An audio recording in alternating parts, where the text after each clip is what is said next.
Hi, my name's Brian Smith and I'm the CEO of Queensland Foster and Kinship Care. Firstly, I'd like to acknowledge the traditional owners of the land, both the Turrbal and Yugara peoples, and acknowledge elders past, present and those emerging. Hello, my name is Martin Griller, General Manager for Mercy Community, and like Brian, I'd also like to extend my respects to First Nations people and the elders. Today we're going to provide a webinar for you on session 6, which is a standard module that we're providing for you in partnership with Mercy Communities. And this session will help both staff from foster and kinship care services, but also obviously those foster and kinship carers across the state.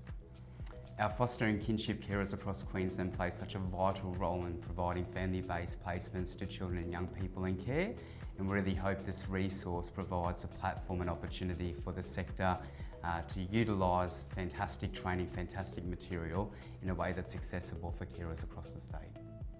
Enjoy.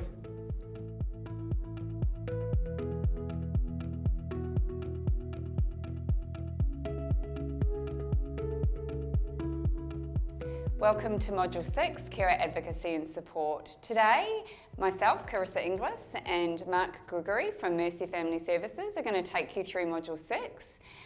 The learning outcomes are roles, rights and responsibilities of the care team to ensure that you understand what your role is as an advocate, advocacy tools that are available to you, vicarious trauma and how to manage that, grief and loss, how to raise your complaints and where to go for support.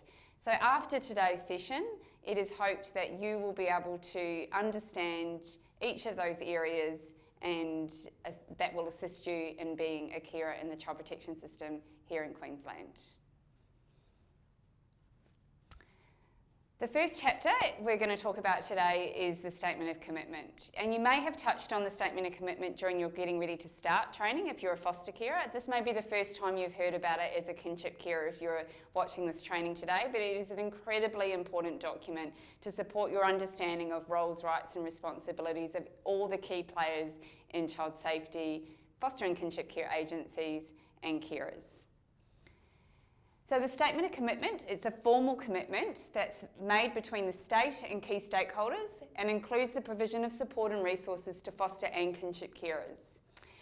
The Statement of Commitment has authority under the Child Protection Act, so it's not just a document that we look at that has no meaning or formality behind it. It has authority under the Child Protection Act. So under the Chief Executive's functions, Section 7I, it talks about the fact that the Chief Executive needs to engage in a commitment to carers, and the Statement of Commitment that we are going to talk about today is that commitment. So it has authority under the Act. It is a really important document. The original Statement of Commitment was developed in 2002, and there's been 3 versions of that since. The version that you see today and that we're going to go through was actually developed in 2020, and it's a really contemporised version which has been shortened, is much easier to understand and is very, very clear about rights, roles and responsibilities for all key stakeholders.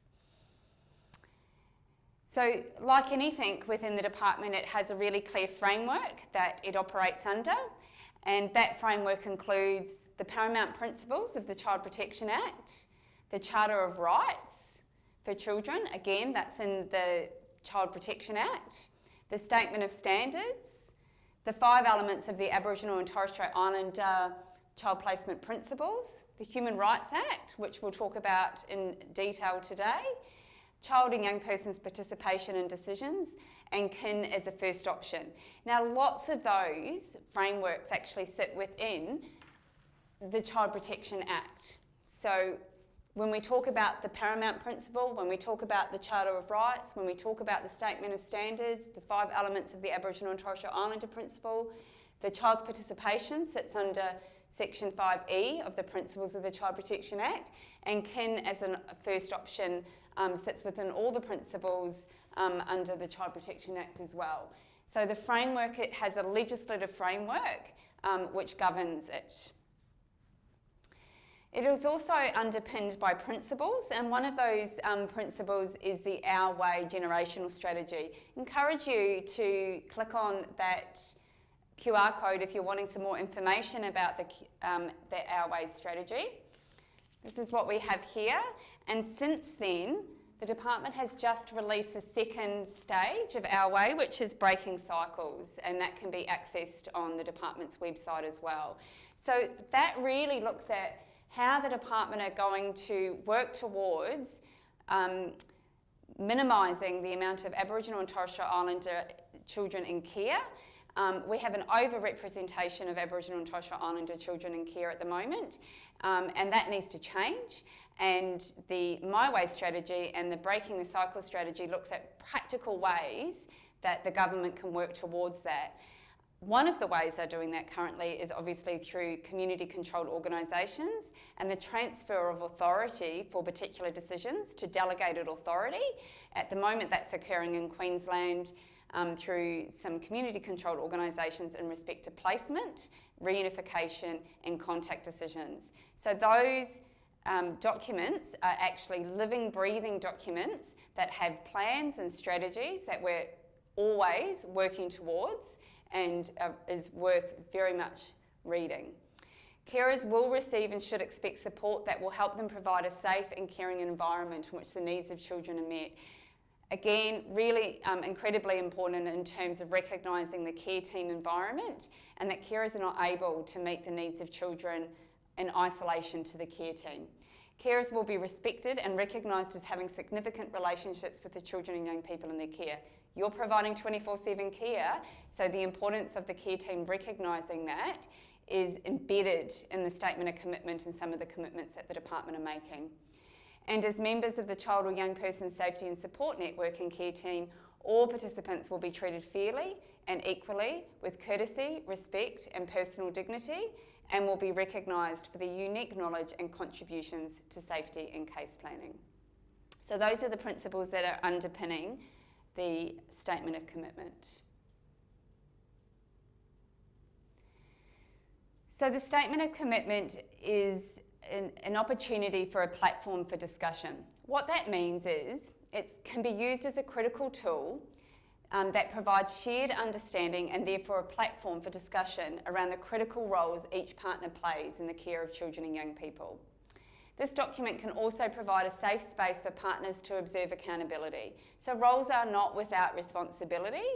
So the department, throughout the statement of commitment, talks about what they will commit to in terms of support and assistance and help to carers, but it also talks about what the responsibilities for carers are. So there's responsibilities for carers to meet the Charter of Rights for children and young people. There are responsibilities for carers to meet the Statement of Standards for young people. There's responsibilities if a non-Aboriginal carer is caring for an Aboriginal child to ensure that they are meeting the child's cultural needs and that they are receiving appropriate training to support them to undertake that critical role. So they can't do that in isolation. So if we look at that as an example, we have an Aboriginal child in a non-Aboriginal placement. And if we look at roles and responsibilities, the agency has a role there to ensure that the carer is receiving appropriate training so that they're able to provide the appropriate cultural support to the child. The department has a responsibility to ensure also that the carer has appropriate training, knowledge and understanding in order to provide appropriate care. And also the department has a responsibility to ensure that the carer has a placement agreement, which will of course include a cultural support plan, which talks to the day-to-day needs of the child and how those needs can be met from a cultural perspective day to day. And then the carer has a responsibility to ensure that they're meeting the Charter of Rights, the Statement of Standards, and the principles of the Child Protection Act, which all evolve around the need to ensure that the child is connected to community, culture, and family. So that's a good example of one particular scenario where the statement of commitment actually outlines whose responsibility is what. It's shared, everyone has a role to play. So what we're going to do now is in the training, if you are doing this face-to-face, there's a range of examples and activities that participants are provided. Today, we're just going to go through one of those so that you have an understanding of how we apply the statement of commitment. So The scenario that I'm going to talk to you about today is one, unfortunately, that many carers experience as a foster or kinship carer, and that is that you have an allegation raised against you about inappropriate discipline methods used in the home. So it's not necessary that a carer will have that particular issue raised against them, but they may have a standard of care, or in some circumstances even a harm report. So when we look at the statement of commitment, what we can do with that particular example is we can look at, with that, what would be the rights of the carer when they've had an allegation raised against them, what would be the role of the carer, and what would be the responsibility of the carer. Now, at the moment, we're just looking at the carer's roles, rights and responsibilities, and soon we'll go on to, and what is the department's responsibilities and roles, and what are the agencies. So if we look at the rights, and again, we're going to pick up our statement of commitment here. So this is your statement of commitment. It's 11 pages long, and there's a QR code that you can click onto within the context of this training to get an easy copy of that. But that's what you want. This is the very important document that I keep talking about. So in here, I'm now going to look through what the commitments are, so what carers' rights are.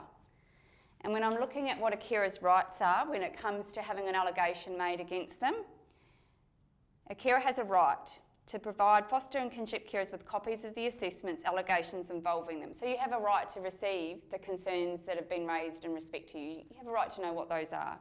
You have the right to be supported to access feedback, complaints or appeal processes that is fair, just, equitable and timely. So after your standard of care process, or after your harm process, or even during it, if you're not happy with the way in which it is being undertaken, you have the right to raise a complaint, you have the right to provide feedback, and we're going to go through the complaints management process later on in this training. So you shouldn't feel that that's not something that you're able to do, because absolutely, if you feel that the process is not fair and just, then you have the right to do that. Provide consistency in decision making and consistent interpretation and application of policy throughout the state. So you have the right, regardless of whether you're a carer in Rockhampton, or whether you're a carer in Gladstone, or whether you're a carer on the Sunshine Coast, or in Burleigh Heads, wherever you live in Queensland, you have the right for the procedures relating to, in this instance, the standard of care procedures and the harm report procedures to be applied consistently. Wouldn't matter if you're a carer, anywhere you would expect the same process. You have the right to confidentiality, so you shouldn't bump into a carer down the street and hear and then tell you that they've heard that you've got a standard of care in respect to you. You have the right to confidentiality being maintained. You actually also have the right to access counselling. So if this process is really affecting you, you have the right to have a conversation with your agency worker and say that I actually need some independent counselling and I would like the agency and or the department to provide that to me. And the final thing that you have a right to is, it says in the statement of commitment that the department commits to providing copies of reports, case and other records that are held in child safety and or agency files, such as providing meeting minutes from the standard of care review. So if you have had a carer discussion where the department has spoken to you about what those worries are and they've taken minutes from that, then you have a right to receive a copy of those. So those are all your rights. What your role would be as a carer when it comes to standard of care matters is that you have a role to provide care that is consistent with the Statement of Standards and the Charter of Rights. And that also goes into responsibilities as well. So you have a role to provide that, but you also have a responsibility to do that.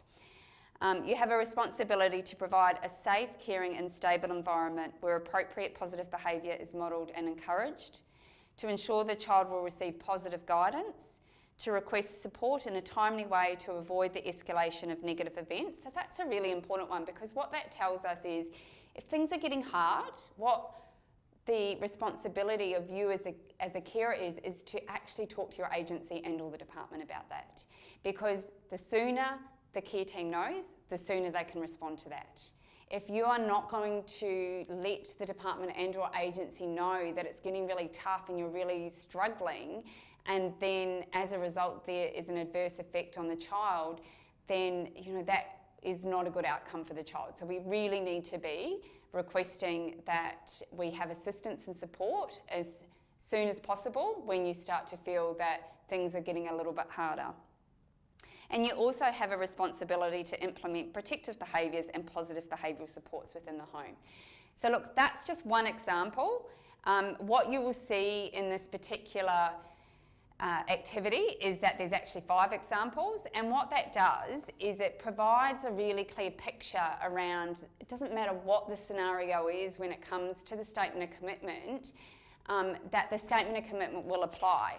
The other examples include, and I'm not going to go through the roles and responsibilities for each of those, I'm just going to give you the scenarios. If you're an agency and you're watching this, then you're doing this as a group activity, then you would be giving everyone the breaking up the groups and be giving them all a different scenario and asking them to go through the rights, roles and responsibilities. So another example is you have accepted a new care arrangement. The child is coming to you on a short-term order. You don't know how long for. You are aware that the family is being explored. You are not Aboriginal and the child identifies as Aboriginal. So in that instance, what is your rights as a carer? What are your roles and what are your responsibilities? And we talked about a similar example earlier on. The other example is you need to end a care arrangement as you feel your family are unsafe due to the child's behaviours, which have caused ongoing and extensive damage to your property and intimidation and threats from the child's family. Again, what are your roles, rights and responsibilities as a carer? You have a young person in your care that is transitioning, who's 17. Again, what are roles, rights and responsibilities? And the final example is you've had a really hard time in the system, you're a kinship carer and you want to care for your niece, but you don't want to work with the department anymore. You're sick of the system and what it represents, but you're being reapproved. What is the process? So again, what are your roles, rights and responsibilities? That activity is really aimed at having the care team recognise that the statement of commitment is applicable to so many scenarios in respect to carers' day-to-day lives.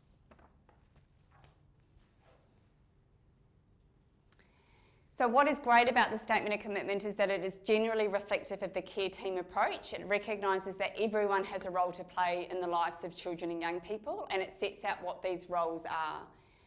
We've explored through the scenarios the role of carers within the child protection system, and now it's time to explore the role of the 2 other critical care team members, which is child safety and the agency. Okay, so what is great about the statement of commitment is that it genuinely is reflective of the care team approach. It recognises that everyone has a role to play. What we did in the past activity was we looked at the role, rights and responsibilities of the carer, and now what we're going to do is we're going to use one of those scenarios that I've just spoken to, and we're going to look at what is the roles of the agency and the department. So we're going to choose the scenario 2, which is around the non-Aboriginal carer caring for an Aboriginal and Torres Strait Islander child. So when we think about what the department's roles are, the department's role is to ensure the carer is meeting the statement of standards, the Charter of Rights, and that they're actively working to comply with the Aboriginal and Torres Strait Islander principle by undertaking family mapping. When we talk about active efforts, it's not that we have a child in a placement and then we forget. That child is in a placement. The concurrent plan for that child is that we are doing family mapping and there are active efforts to find a family member so that that child can be placed in line with the Aboriginal and Torres Strait Islander placement principle. We're actively supporting and facilitating the participation of the child's family and community in the processes, decisions and actions about the child in accordance with the 5 elements of the Aboriginal and Torres Strait Islander placement principle. We're working with the children to address the concerns so that the child can be safely reunified. The department's role is to ensure that concurrent planning is occurring to allow for the child's safety, belonging and wellbeing to be met through the alternative permanency option if the child or young person cannot be safely returned home, and ensuring that the care arrangement needs and supports for the child are clearly documented, updated and understood through case plans and case agreements. So we've got cultural plans, we've got placement agreements, we've got case plans that are all very much reflective of a plan to have that child safely connected to family, community and culture. The agency's role is to involve the carer in planning and delivering of training. So in this instance, it would be about ensuring that the carer has a say in the training that they attend relating to relevant cultural training. Advocating for the carer's needs and support. So if they don't have a placement agreement, or if the cultural support plan is not being done by the department, then the agency's role is to really advocate on behalf of the carer and the child for that to occur. Responding to carers' requests for supports in a timely manner. So if the carer is going to ask for support, so I said earlier on that if you are struggling as a carer, you need to ask for support. So that's the carer's responsibility, but when they ask for support, the agency's responsibility is to ensure that they respond to that in a timely manner. Provide ongoing support for carers through a range of services and resources. Work with child safety to assist and support foster carers to implement and achieve goals and outcomes of the child's plan. So the agency needs to understand what those case plan goals are. What is the concurrent plan? What is the culture plan? What is the placement agreement? And they need to be working with the department and the carer to implement that. And advocating for the importance of Aboriginal and Torres Strait Islander children to be placed with kin and to be connected to kin and community.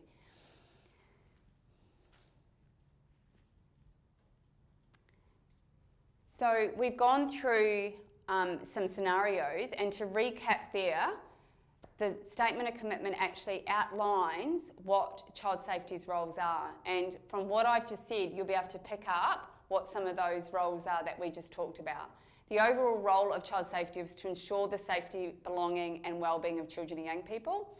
When this cannot be achieved safely with parents, child safety will place children and young people in a care environment that best meets their needs, by ensuring that care is consistent with those Statement of Standards, Charter of Rights and Aboriginal and Torres Strait Islander principles, consulting with children and young people and supporting them to participate in decisions that affect them, and actively supporting and facilitating participation of Aboriginal and Torres Strait Islander families and communities in processes, decisions and actions about their safety and wellbeing for their children in accordance with the 5 elements of the Aboriginal and Torres Strait Islander principle. They also have a role to work with parents to address the concerns. If we're going to take children away from mums and dads, then we need to be doing whatever it is that we can to safely reunify them. We've got over 11,000 children in care in Queensland, and we absolutely need to be working with birth parents to have children reunified when it's safe to do so. Ensuring that when reunification is not possible, that we have concurrent planning. Concurrent planning is a legislative requirement. It's not something that we do if we get around to it. The department must have a concurrent plan, and carers should know what that concurrent plan is. So usually if we've got a child on a short-term order, the plan A is to have the child reunified with mum, dad, or mum or dad, or mum and mum, or dad, or whoever the child has been removed from. So they'll have case plan goals that they need to meet in order to have the child reunified. In the event that reunification cannot occur in the time frame of the short-term order, then what is plan B, and what are we doing to actively have that work in the instance that reunification is not possible? It shouldn't be a huge shift for the child. So their primary placement that they have at the moment is that a placement that is going to be able to be maintained long-term in the event that reunification is not possible. Working with non-government community-based foster and kinship care services to undertake the role of identifying, recruiting and training and supports of carers, and ensuring placement needs and supports for children are clearly documented, updated and understood through case plans and care agreements. If you do not have a placement agreement, if you do not have a copy of a case plan, then you need to be telling the department that it is their role and responsibility to undertake those, and for you to have a copy of those.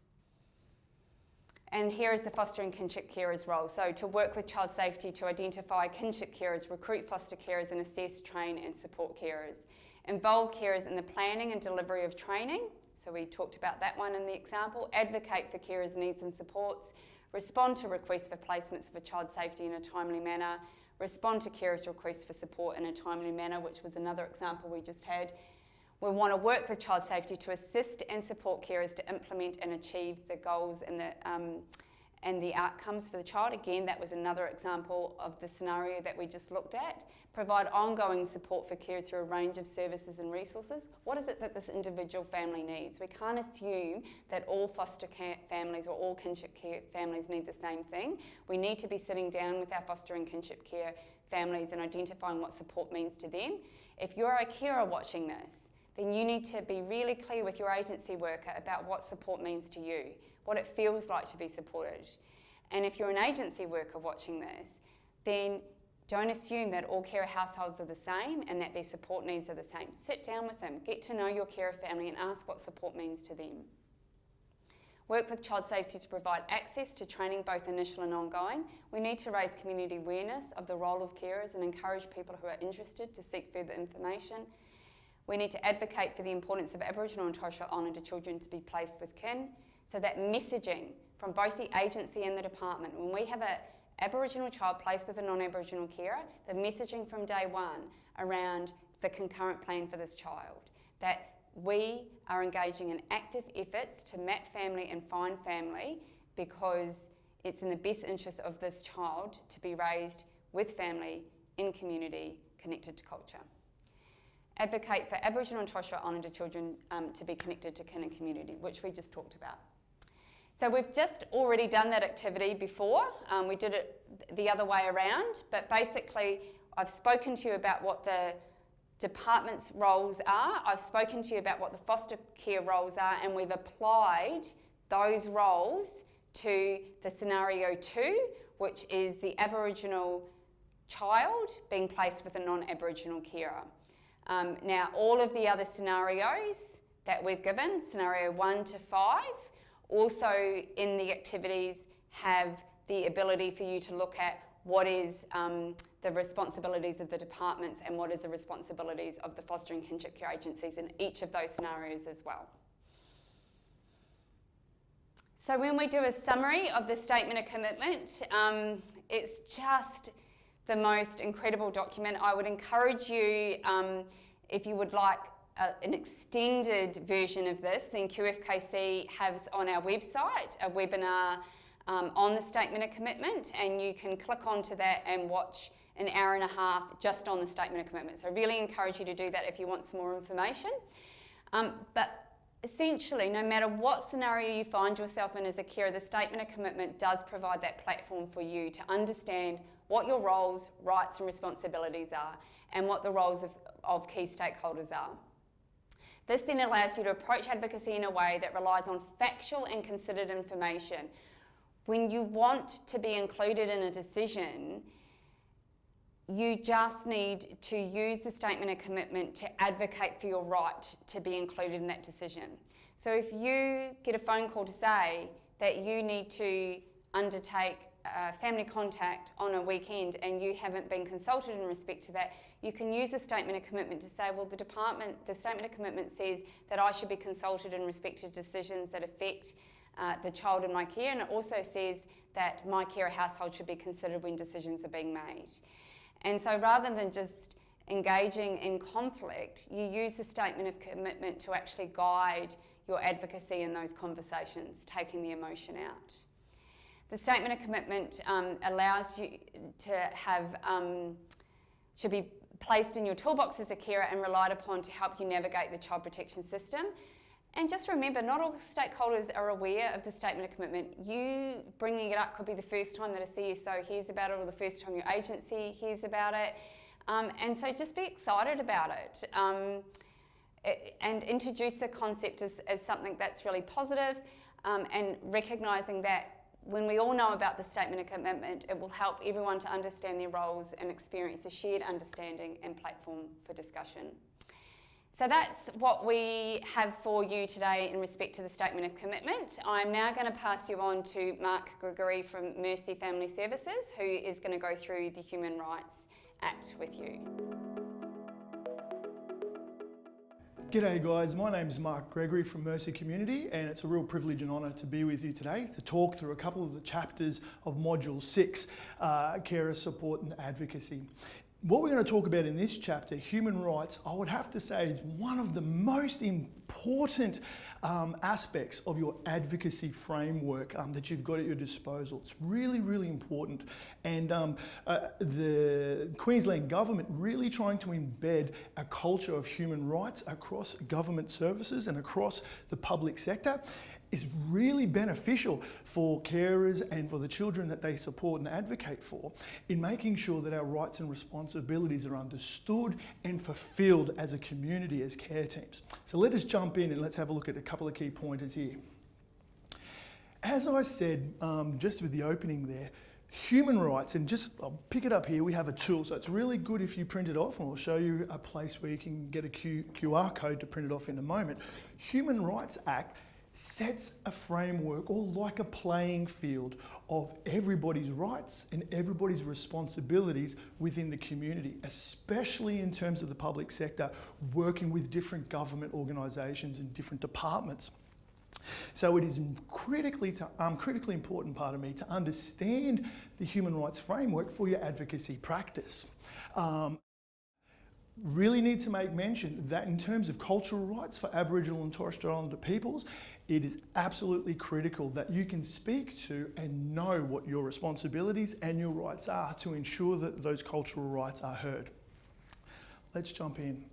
So, as we've talked about, number one, the Human Rights Act enables us to promote human rights in how we work together, our responsibilities to each other, and what our expectations of each other are. Really, really important.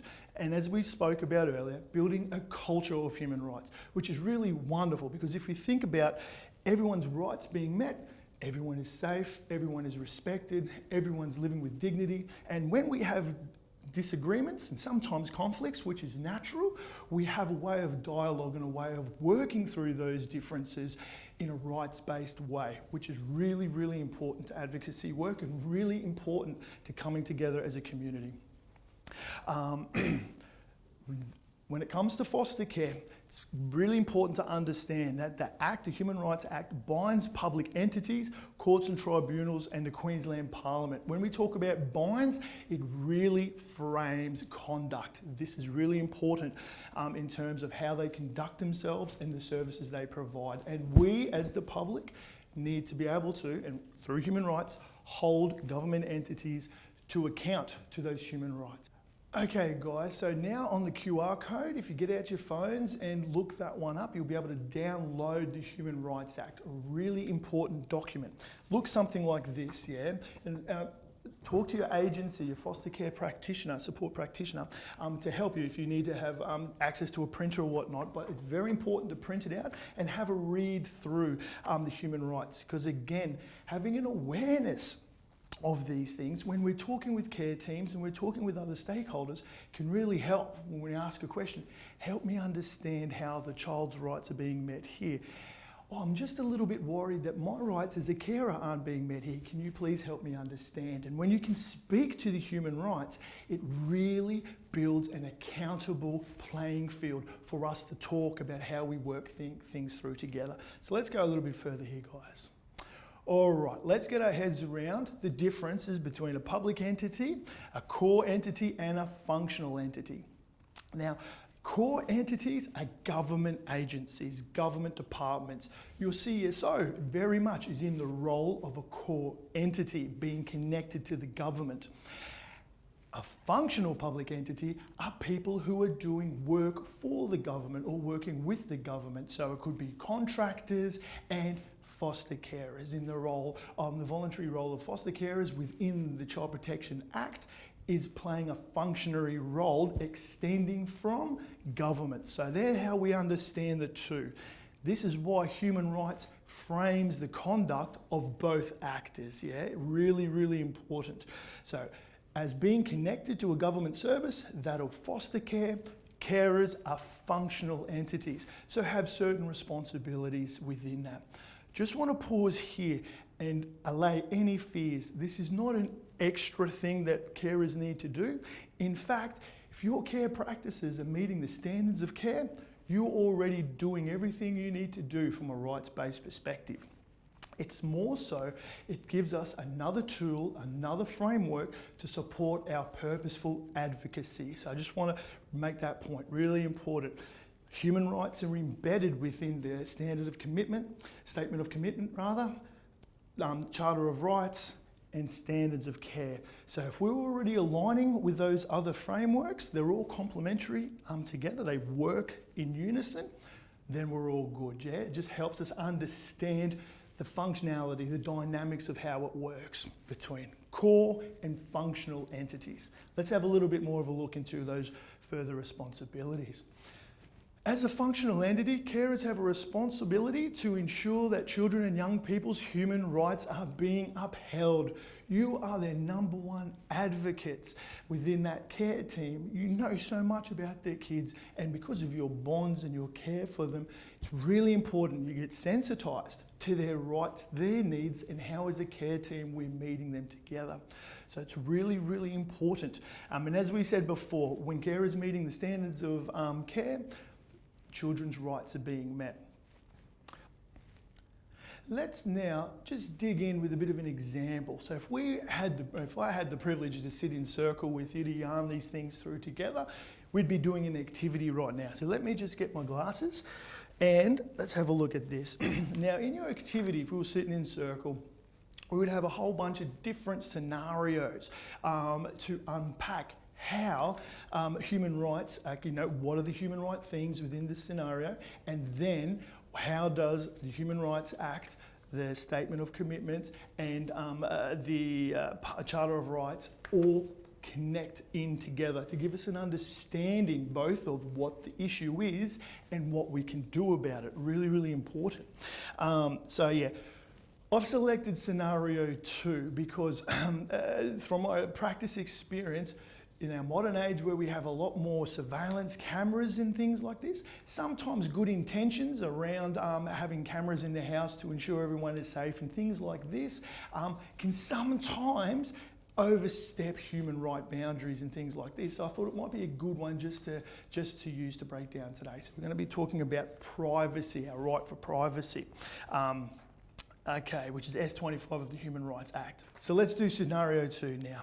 A 15-year-old asks for a community visitor to complete a home visit to the family-based placement they have been in for 6 months.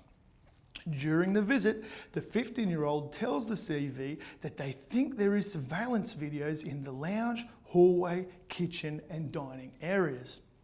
They can't see them, but they suspect they are there because the carer has spoken to them about things over the past 6 months they have done when no one else is around. The 15-year-old is worried that the carers are watching their every move. All right, so when we're going to break this down, let's first look at which human right this is connected to, this scenario is connected to. What is most important there? That would be S25 of the Human Rights Act 2019, privacy and reputation. The right states a person has the right, A, not to have the person's privacy, family, home or correspondence unlawfully or arbitrarily interfered with. Now, if the carer had told the younger person beforehand, for safety and just the way we are together to ensure that we can all be transparent, we've got cameras and all this sort of thing. How do you feel about that?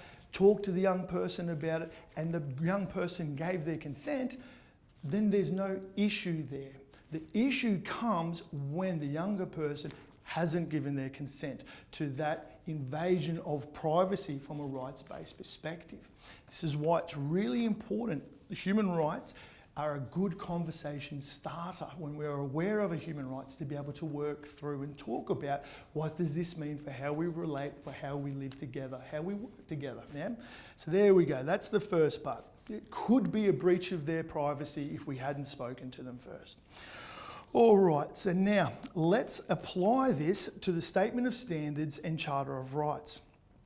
In the Statement of Standards, S122, A, the child's dignity and rights will be respected at all times. See how we can get the connection between respect of the child's privacy and reputation to A of Statement of Standards, the child's dignity and rights. by talking to them, by allowing them to participate in negotiating those expectations around surveillance or what that might look like, we are meeting their respect and dignity rights in terms of our care practices at all times. C, the child will receive emotional care that allows him or her to experience being cared about and valued, that contributes to the child's positive regard. From my perspective, one of the greatest things we can do to enable that is by hearing the child's voice, by participating, by talking. Yeah, really, really important, by bringing younger people into the conversation to hear about their thoughts. When we do that, we meet that standard. Really wonderful. B, the child will receive positive guidance when necessary to help him or her change inappropriate behaviour. It's a hard conversation starter if we're worried about a child's behaviour and we weren't there when that behaviour happened. It's kind of awkward, and it's going to be creating a whole bunch of tensions right from the get-go because it's not open and transparent in how that information was gained. So right there, that child, in terms of positive guidance and the necessary help, by not attending to that right, we're going to undermine ourselves in being able to achieve that. So now, when we shift to the Charter of Rights, let's have a look at this and how S25 of the Human Rights Act connects into the Charter of Rights. A, children and younger people to be provided with a safe and stable living environment. A safe environment is one that's transparent in how we know how we live and work together, where we are aware of the boundaries and everything is open. Very, very important there. So around surveillance, hopefully we can see how a couple of issues start to arise. To be treated fairly and with respect. Again, with this example, it's pretty clear, I would say, that no one would like to be surveilled without their knowledge. And so therefore, being treated fairly, being treated with respect, it can feel like you're getting set up a little bit, potentially, as we unpack these the rights and their implications. And then F, to develop and maintain and enjoy the child's identity, including, for example, the child's sexual orientation or gender identity. Really important. Privacy, self-development, finding themselves. If they're feeling surveilled or being under surveillance all the time and that's not open, could really impact on that child's developmental journey of learning about themselves and things like this. Really important. I think all human beings, to different degrees, very much value privacy and that human right of privacy. So hopefully there, through that activity, we can see how that human right, that scenario, which is a theme, an issue, lots of coulds, we've just got to think about what could be happening there in terms of the implication of that human right and how that is connected to the Statement of Standards and the Charter of Rights. Okay, guys. If I was in circle, it would be wonderful. This is where I'd be asking any questions and we could talk more. Really important that with your foster care practitioners and your agencies, that you talk about these things, yeah? Because we're all going to have different ideas and coming from different angles. So being able to openly talk and get our heads around how do we work in a rights-based way is absolutely vital. So you can go, all the Module 6 resources are online and your foster care agency will have them. So I would highly recommend next home visit, striking up a yarn about human rights practices and maybe working through a couple of these activities in the training materials. This is very important to stress. You cannot meet the care needs and the human rights of the child by yourself, as in carers. It takes a care team. That is, I'm going to say that again because it is hugely important. The responsibility does not fall purely on you. It's impossible. Yeah, and that's an expectation that I hope you don't have the weight on your shoulders, yeah? We've got to hold our care teams to account, just as carers get held to account, practitioners holding everyone to account to ensure they work together well to realise the rights of younger people and children in care and your care, and your rights as a foster carer as well. So really, really important. Again, I stress, sorry to be repetitive, but I really want to make the point that carers cannot meet the Statement of Standards and Charter of Rights in isolation. It takes a team approach. For me, I think it's wonderful then when a carer has the human rights, has the Charter of Rights, pardon me, and then has the Statement of Commitments. Oh, it's this one over here, pardon me there, guys. And the Statement of Commitments, and is able to sit in circle with their care team and say, help me understand. This is what I understand about the Human Rights Act and what our rights and responsibilities are. This is what I understand about our commitments to each other. This is what I understand about the Charter of Rights for younger people and children in care. Help me understand how this is realising that. Really powerful. And carers, through being schooled up by having these documents and having a good awareness of them, can really lead care teams in awareness and developing their human rights-based practices. Really, really important there, team. Okay, I'll just put these back for a moment. Alrighty. So, I think it's the fourth time. Sorry to be repetitive there, guys. It takes a team approach. Okay, beautiful, we've talked about this. Also, whilst carers have responsibilities to meet a child or younger person's human rights as a functional public entity, remember, core government, working with or providing a service for the government, functional. Child safety also plays a role in meeting a child's human rights as core entities. Really, really important. So between a core and a functional, it's about accountability in both ways, holding each other to account. When we talk about accountability, we're talking about enabling, supporting. That can be through conversation, that can be through awareness. Not everyone is aware in the hustle and bustle of child protection practice of what rights and the implications of decisions or the implications of things they do. Not always aware. So it's really powerful to come together with the foundation, the playing field of human rights. What are we going to do here? Help me understand. This is what I think. What do you think? Really important conversations. Now, carers also have rights. This is really important. Did you know that? Really important. Never forget it. Lots of responsibilities, which are privileges, but lots of rights as well that must be met, yeah? So being aware of your rights is really important. And in terms of, Carissa will be weaving this through as well, but in terms of human rights practice, in terms of advocacy practice, we can't get rid of emotions, but the more we can understand our rights and responsibilities and the frameworks that governments have endorsed, it's not choices, these are must, this is how we work together. The more we can do that, the more we're able to enter into dialogue with people, especially if we've got a little bit of challenges or conflicts or disagreements. It's really important to reduce that emotionality by knowing what our rights are, yeah, and talking very respectfully about and holding ourselves to account to those rights. So let's have a look at these.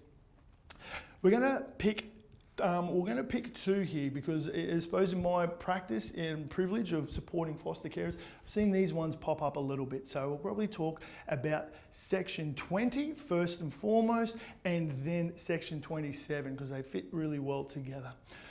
So section 20 of the Human Rights Act is freedom of thought, conscience, religion and belief. Really, really important. These aspects are part of our identities, who we are as people, our community, our history, our families. So it is absolutely important, and especially in our liberal democratic state, that freedom of thought and consciousness is really, it's really, really important. However, if I am not, whilst that's a right of mine to have that, I've got to now though balance that with the rights of younger people in care.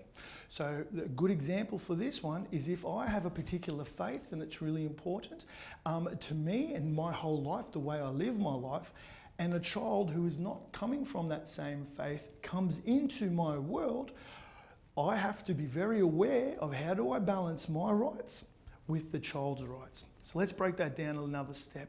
First and foremost, my rights. If I have a religious symbol that is on my lounge room, it's important for my identity. A CSO or someone else in terms of the child protection space can't come in and say, hey, you need to remove that, or hey, you can't do that, or church on Sundays isn't going to work. Absolutely not. If someone was to say that, I would go, oh, okay, just can you help me understand, section 20 of the Human Rights Act says that this is one of my rights, and so I'm just interested. Can you help me understand? Yeah, there's a little bit of an example there. Really important. That is your right. That is your life, your identity. Yeah, really important. Child comes into your care though, isn't of the same faith, yeah, or cultural background. Respecting their rights means that I can't just go and indoctrinate them, you know, out of being respectful into my faith, even though I've got good intentions because of what my faith means to me. I'm not able to do that, you know, like impose. It's a bit of a hard word, but to bring them into their faith without any consideration of their rights, their family, their cultures, of their faith. I've got to actually be able to understand that my rights need to be respected as a foster carer, but then how do I create space to ensure that the child's rights of Section 20, their religion, belief, freedom of thought is respected as well. This becomes a little bit of a tension point at times, and so it's really important to discuss with your foster care support network how we can balance those rights and responsibilities, because it's of the utmost importance, yeah? So I just wanted to point that one out first. Second is in cultural rights. Carissa has a wonderful way of saying that when you become a foster carer of children of different cultures, your family becomes multicultural, which I think is a beautiful way to look at it, because that's what it actually is. Being multicultural means whilst you have absolute rights to your cultural identity, and cultural rights is practices, ways of doing things, your life, really important. At the same time, balancing that with the cultural rights of younger people and children. How do we do that? And as Carissa talks about, becoming multicultural is about everyone having respect for each other's cultures and learning and sharing from each other. Really, really important.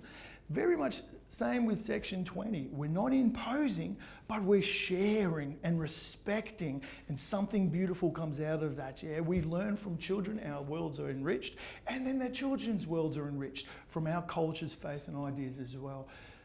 The pivotal point is that we make space together for each other's differences and how we come together, yeah? So again, guys, really important.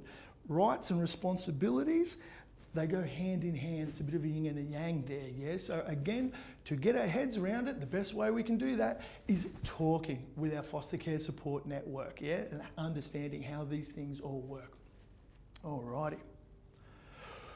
When human rights are not being met. Now, we're going to overview the process of what happens when human rights aren't being met, or your rights are being limited by core entities. And that's not just child protection. Just let me pause there for a moment. Human rights don't just apply to you and child protection. It is you as a foster carer, child protection, the Department of Education, the Department of Health, Justice, all these government entities, core entities, how we work together, really, really important, yeah? Carissa is going to take us through the complaint mechanisms and what we need to do first before we go through the channels that we're just about to talk about now. So I just want to underline that first. There's a process. Carissa will take us through the complaints processes that if there is an issue, we need to follow through first. But after we have done those complaint processes that Carissa will outline for us a little bit later on, it's really important to be aware that the Human Rights Commission will indeed consider our any limitations or any of our concerns, yeah? And there's a process to that. So let's just have a look at that now. Alrighty, so again, guys, this is afterwards, and hopefully that through the other initial complaint mechanisms, things become resolved and we're able to come together and work through solutions. But in the event that that doesn't happen, we have the ability, when it's an issue of human rights, to go to the Human Rights Commission. So this is a little bit of the flow chart of how we go through it for you to look at. Again, this information is all online, so you can access this yourself. Very important to have this on hand, yeah? Instead of going through all the pieces, I just want to point out a couple of important pieces. First and foremost, the way that complaints are resolved is through dialogue. So it's about the Human Rights Commission bringing people together and talking through and facilitating rights-based solutions. That's the idea, hopefully really, really important. However, in cases where a resolution is unable to occur, then the Commissioner reports on that. And this is very, very important because it is in the government's and core entities' interest to have human rights concerns resolved amicably together, having solutions together, because the Commission reports on that annually, and anyone can access those reports on what's actually occurred and the complaints that the Commission has worked through and what the outcomes were. So if you can think about it, governments, core entities, it's in their interest to have these human rights concerns worked out, worked through and resolved well, because it's all there for the public to see and hold governments rightfully to account for these sorts of things. Alrighty, so beautiful. Again there, team, before we move on, there's a complaint process that happens before this, however, and Carissa will take us through that. As I just spoke about, public entity reporting, very, very important to understand this one. So, as I just said before, the Human Rights Commission will report on any actions taken during the reporting period to further the objects of legislation, the impacts, the human right impacts of legislation and things like this. Really important, that reporting, because legislation, like all frameworks and documents, are essentially living. They shift and change over time dependent on need and dependent on circumstances and things like this, in terms of don't shift quickly, but if there's a case that builds up that this is actually impacting on people's rights, human rights, then we have a solid evidence base from which to advocate change. So really important there. Details of human rights complaints received by an entity, about the number and the outcomes as we spoke about, and details of any review of policies, programs, procedures. So the process of reviewing and coming to that resolution or unresolved outcome, really outlining all the pieces that went into that. So that public entity reporting is a very, very important piece of overall accountability to human rights. All right. So in summary, let's pull it all together. Human rights should be seen as a tool that can promote good. It is a tool that can promote good advocacy for children and younger people's needs to be met and for children and younger people's carers' rights to be upheld. Absolutely important. It's like a boundary, the non-negotiables. This is what it is, so let's talk about it. What are we going to do here? Because we can't just keep on going this way, you know what I mean? So it's open, it's a dialogue. Human rights gives us this ability. It sets the rules, the foundations of our responsibilities to each other, our expectations of each other, and our rights that those responsibilities and expectations realise. Really important. Human Rights Act will also provide protection of rights relating to families and therefore birth parents. Absolutely key and important part of the overall child protection system and the emphasis of what we're doing with supporting children and families. It's important that on all occasions, all appropriate steps are taken to resolve conflict as per the processes set out by public entities that would already be in place. As I said, Carissa will take you through a really important piece coming up there. And as we've talked about, only when these processes haven't been successful should we then apply to the Human Rights Commission. All right, team. Next chapter, placement agreements.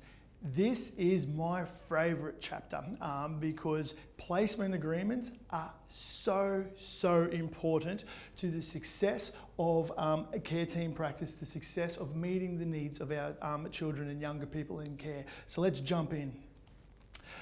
Now, there's a couple of words I get excited when I read this. There's a couple of words in the Child Protection Act that I really want to draw your attention to, such as the importance of placement agreements to the success of care.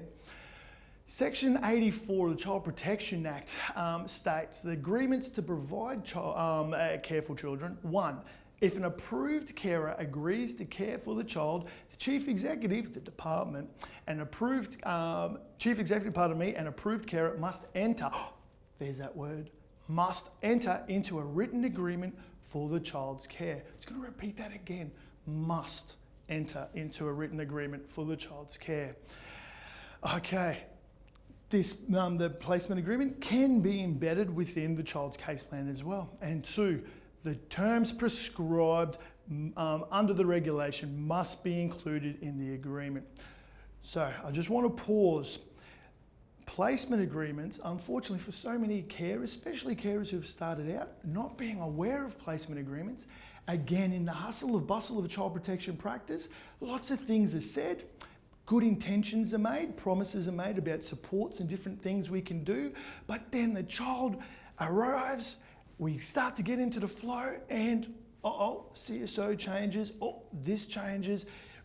Our beautiful child has needs that we didn't realise, impacts on family dynamics. There's a whole bunch of things that we need to pull in, and we're starting to go, where were those supports? Where was this? Again, it's no maliciousness, good intentions, but in the hustle and bustle, all of those things that are said and plans made can quickly disappear. Yeah, and again, this is not a blame thing. This has got to do with the pace of child protection practice and what that's all about. So, when we start speaking, you haven't done a placement agreement, do you know what a placement agreement is? And we talk like this, it's like, really, the eyes light up, because this is a pivotal document, an action plan of how, as a care team, we're going to support the placement carers to meet the needs of the children.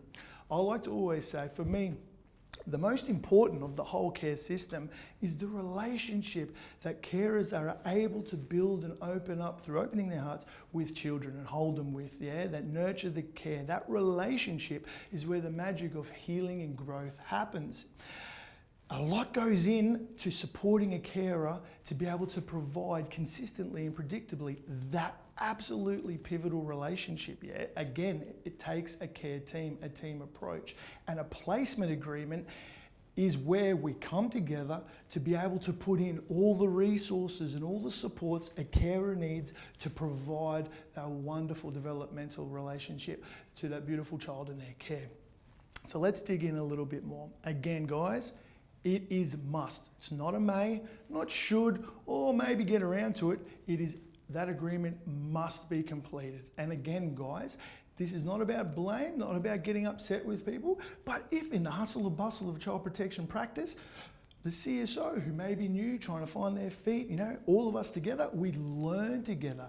A carer going, okay, how about placement agreement? Well, we're going to do that and support, getting our agency to support us with that, and referring to the Child Protection Act that it's a must. So I'll bring tea and scones.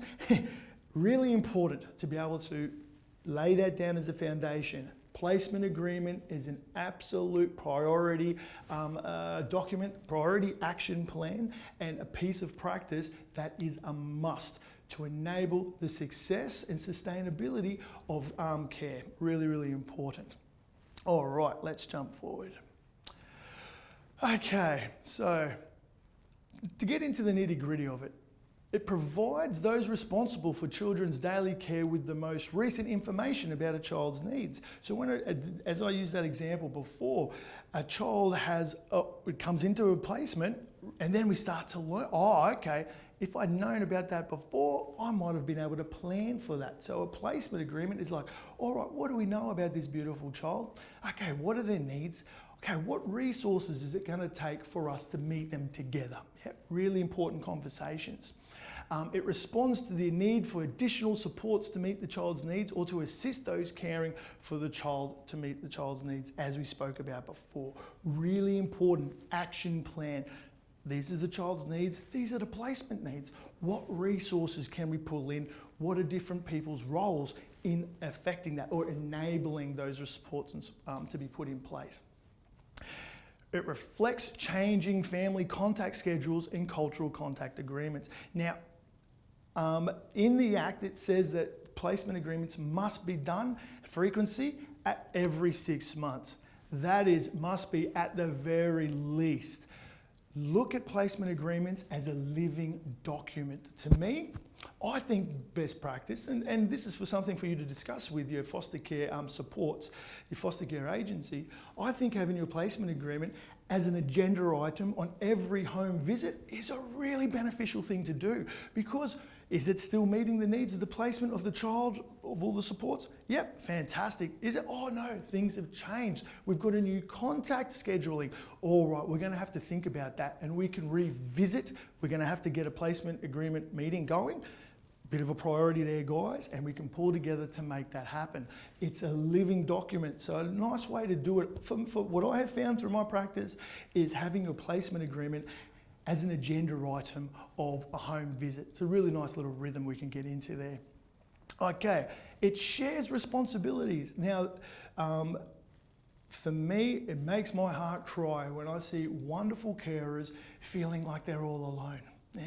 A placement agreement really gives foundation to you're not alone, we're all in this together, and we all have shared responsibilities for meeting the needs of children. Very, very important. Takes a little bit of that expectation, a little bit of that pressure off, yeah? Doesn't mean we drop the ball, as we'll talk about soon, but at the same time, it means we have frameworks, Charter of Rights, commitments, Statement of Commitments, human rights, to hold everyone to account, because we need everyone to be on the same page to ensure success. It's a shared responsibility. Okay, and here we go, just to elaborate that point more. Helps the parties to be clear about their role and responsibilities and that of others in the child's safety and support network. So again, it's a really good way, you know, when we think about a child's case plan, coordinates how we're going to meet the needs of a beautiful child. Placement agreement, how are we going to meet the needs of that wonderful carer, and the placement around to ensure that the needs of children are met, care in their best interest. Very, very important. And as we talked about, placement agreements need to be completed at least at 6 months. Again, guys, as I said before, just to reiterate, they're a living document, an action plan, gives us a map. So as I said with home visits, a really cool little strategy there. Oh, pardon me, also QR code will give us take us to the Child Protection Practice Manual to really unpack, again, expectations, roles, responsibilities, and how do we do things together around placement agreements. All right, I've alluded to this one a little bit already, but I just really want to emphasise the point, because if you've had the experience of being under adversity, which can happen, it's a natural part of foster care, and a standard of care review comes up and there's some questions asked. The first, which is important, you know, of holding everyone to account, the first question that I think a carer should really centre on is, okay, how did we go with the placement agreement? And it's all part of it. It's a shared responsibility, yeah. So very, very important. Whenever we think standard of care, we've got to, as in reviews and what we've got to do there, the first thing to reflect upon and to apply and build is the placement agreement. Because when challenges arise within placements, what we find, I can only speak to my personal experience in child protection and foster care, is that carers have been struggling by themselves for a while, and supports that were said to be there for no one's fault, but just due to the hustle and bustle of systems, of the child protection system, didn't eventuate when they were needed and when they said they would, which adds strain to placements. So it's really important that, again, placement agreements are an accountability measure. They help us ensure, they speak to the what ifs to enable success within care. And what we find when we don't have placement agreements, that is a high probability that adversity is going to start to impact on that system, on that placement system, and impact on that most important part of the whole care system, the relationship between the carer and child. Unfortunately, increased the risks of care arrangement breakdowns. Yeah, being really open about placement breakdowns, or care arrangement breakdowns rather. Again, when we're not supported, there's only so much we can do. We can struggle, and I see so many carers struggling to do their best, and it just becomes, it can't go on anymore. We all have our limits, yeah? And again, it is the care team's responsibility to enable carers well-being and support to go through the ups and downs of what the foster care journey is. Yeah. So when we don't have placement agreements sufficiently or appropriately developed, it really puts us at risk for care arrangement breakdowns, which is not in the carer's best interest and certainly not within the children's best interest either.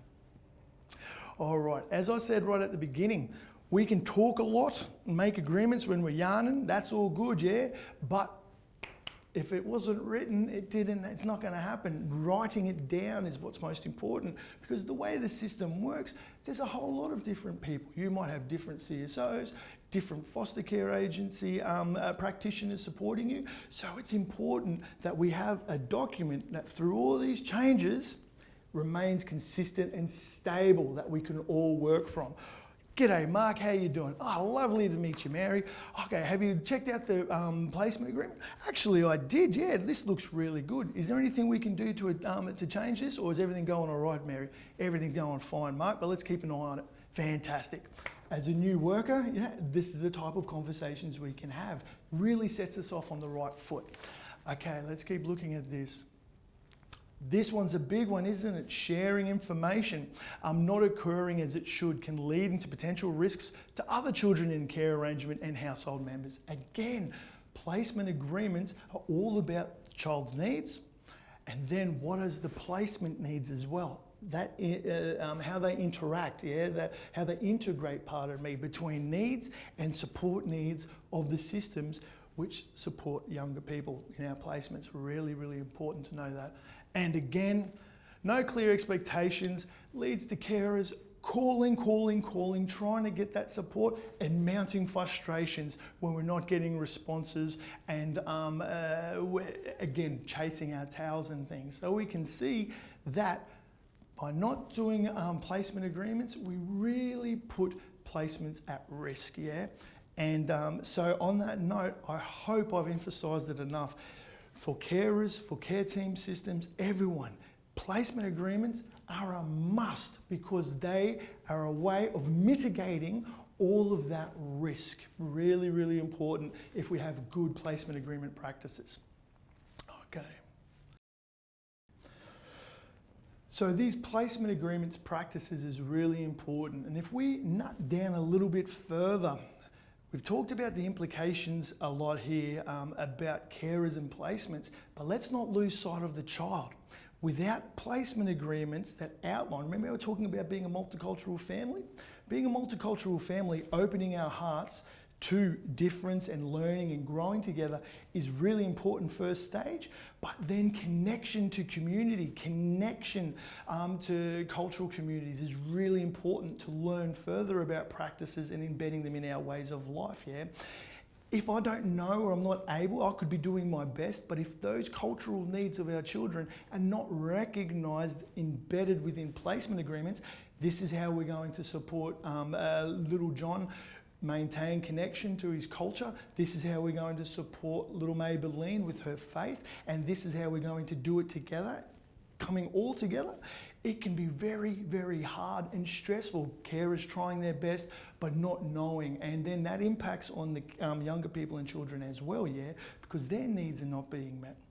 So very, very important. Cultural needs need to be understood by care teams, and the placement agreement is the document, is the action plan where we weave it together.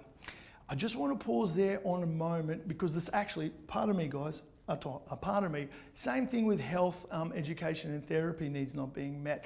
All of these specific needs of our kids that are a privilege to meet, if we don't understand them, yeah, what can happen is we can get frustrated, we can get overwhelmed, and then we're like, oh, well, I don't know what to do. That's not meeting the rights of the children. Yeah? So as a carer, we are in a position that we've still got a responsibility to do everything we can to enable that. Just because the care team might not be functioning the way we need it to, doesn't mean we can drop the ball in terms of doing everything we can to support their cultural needs, health needs and the like. Yeah? Really important. However, coming back to it, if we're in that position, the placement agreement and the practice that surrounds that really enables us to hold care teams to account hold them to account in what's happening here. We need to really address this. Let's embed our actions, let's embed our responsibilities within the placement agreement so we can really bring it all in and ensure the supports and resources are there to meet the full holistic needs of our children. Really, really important. Okay, and as we talked about before, the care team does not, one of the impacts, if we don't have placement agreements, the care team does not have the very document that is reviewed when it is found that standards of care have not been met. We spoke about that one before. Really, really important. And it's not being cheeky, it's being accountable. If we're having a statement, a standards of care review, pardon me for stuttering there, team, we've got to bring out the placement agreement at the same time and look at them. Yeah, because it's a shared responsibility. Yeah, very, very important. Okay, essentially a care team, if we don't have placement agreements, is not meeting their overall goal of creating safety for a child by not completing the placement agreement. And I don't think we can get that any clearer. We are not creating the situations, we're not creating the environment to enable safety for the child by not doing placement agreements. So team, I hope I've outlaid that sufficiently for you. Please ensure that your placement agreements are done and part of your ongoing practice to enable success in care. That's it from me now for this chapter. I'll hand over to Carissa to take us through the chapter on support and training for approved carers. So the next chapter I'm here to talk to you about today is support and training for approved carers. This is a really exciting chapter because in May of 2023, the Department of Child Safety introduced into legislation for the first time a framework around support and training for carers. So this was introduced on May the 21st and it's under section 148E of the Child Protection Act. It was enacted, which refers to the Chief Executive's responsibility to carers to provide support and training. So what does this actually mean for you as a carer? I'm going to read out what it actually says in the Act. So the Act says that the Chief Executive must. That's a really important word when it comes to legislation because we may have the word may, or we might have the word must, or we could have should, could, would. When we see the word must in legislation, it means that has to happen. Now, as we go on, you'll see that there are some obvious areas where it's about what is practicable as well, and we'll touch on that, in this section. But that word must is really important because it shows the department's intent here, that they're really serious about the importance of support and training to foster and kinship carers here in Queensland.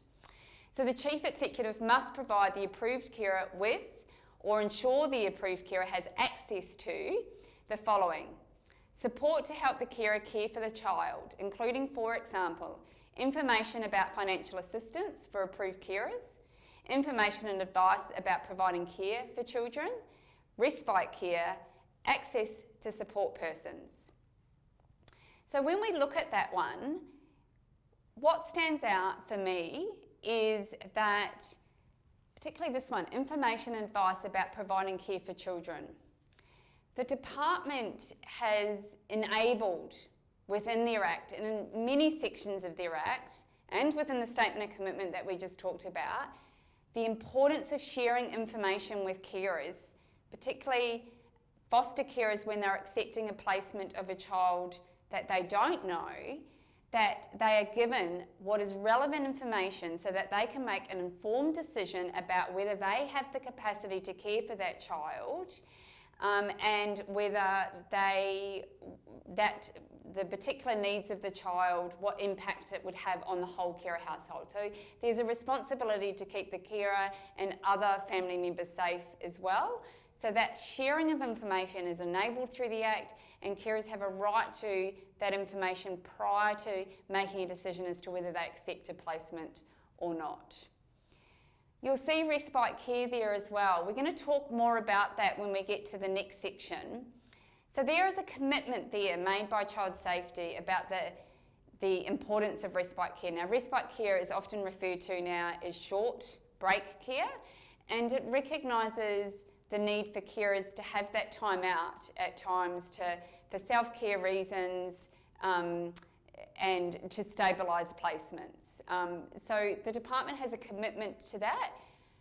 What's really important when we think about that though is that it has to be in line with the overriding principle of the Child Protection Act. So when we go back to 5A, the principle of the Child Protection Act around the safety and wellbeing of a child being paramount now and for the rest of the child's life, that means that any respite decisions for a child needs to be considerate of the child's needs. So we are not going to just put respite in place once a month with a different carer, for example, because the carer has said that I must have respite in line with legislation. The overriding principles of the Act obviously govern any other section, and in this particular section, absolutely. What we would like to see here is we would like a respite arrangement for a child that extends upon the child's community, where they go to another carer's home maybe once a fortnight, once a month, but it's the same carer. And not only that does that give the carer a break, but it actually supports the child to have their community extended, and it's the way we present it to the child as well. So we wouldn't say, you're going on respite this weekend because I need a break from you. You'd be saying, oh, Susie would really love to have you again next weekend. So you're going to go to Susie's next weekend, or would you like to go to Susie's next weekend? So rather than sending a message to the child that they're not wanted, which is how they may take it when they feel like they're being sent to respite, the message that they get instead is one that another family wants to have me for the weekend. All these families want me, and that's a much more positive message for the child. And then, of course, access to support people. So that's around the support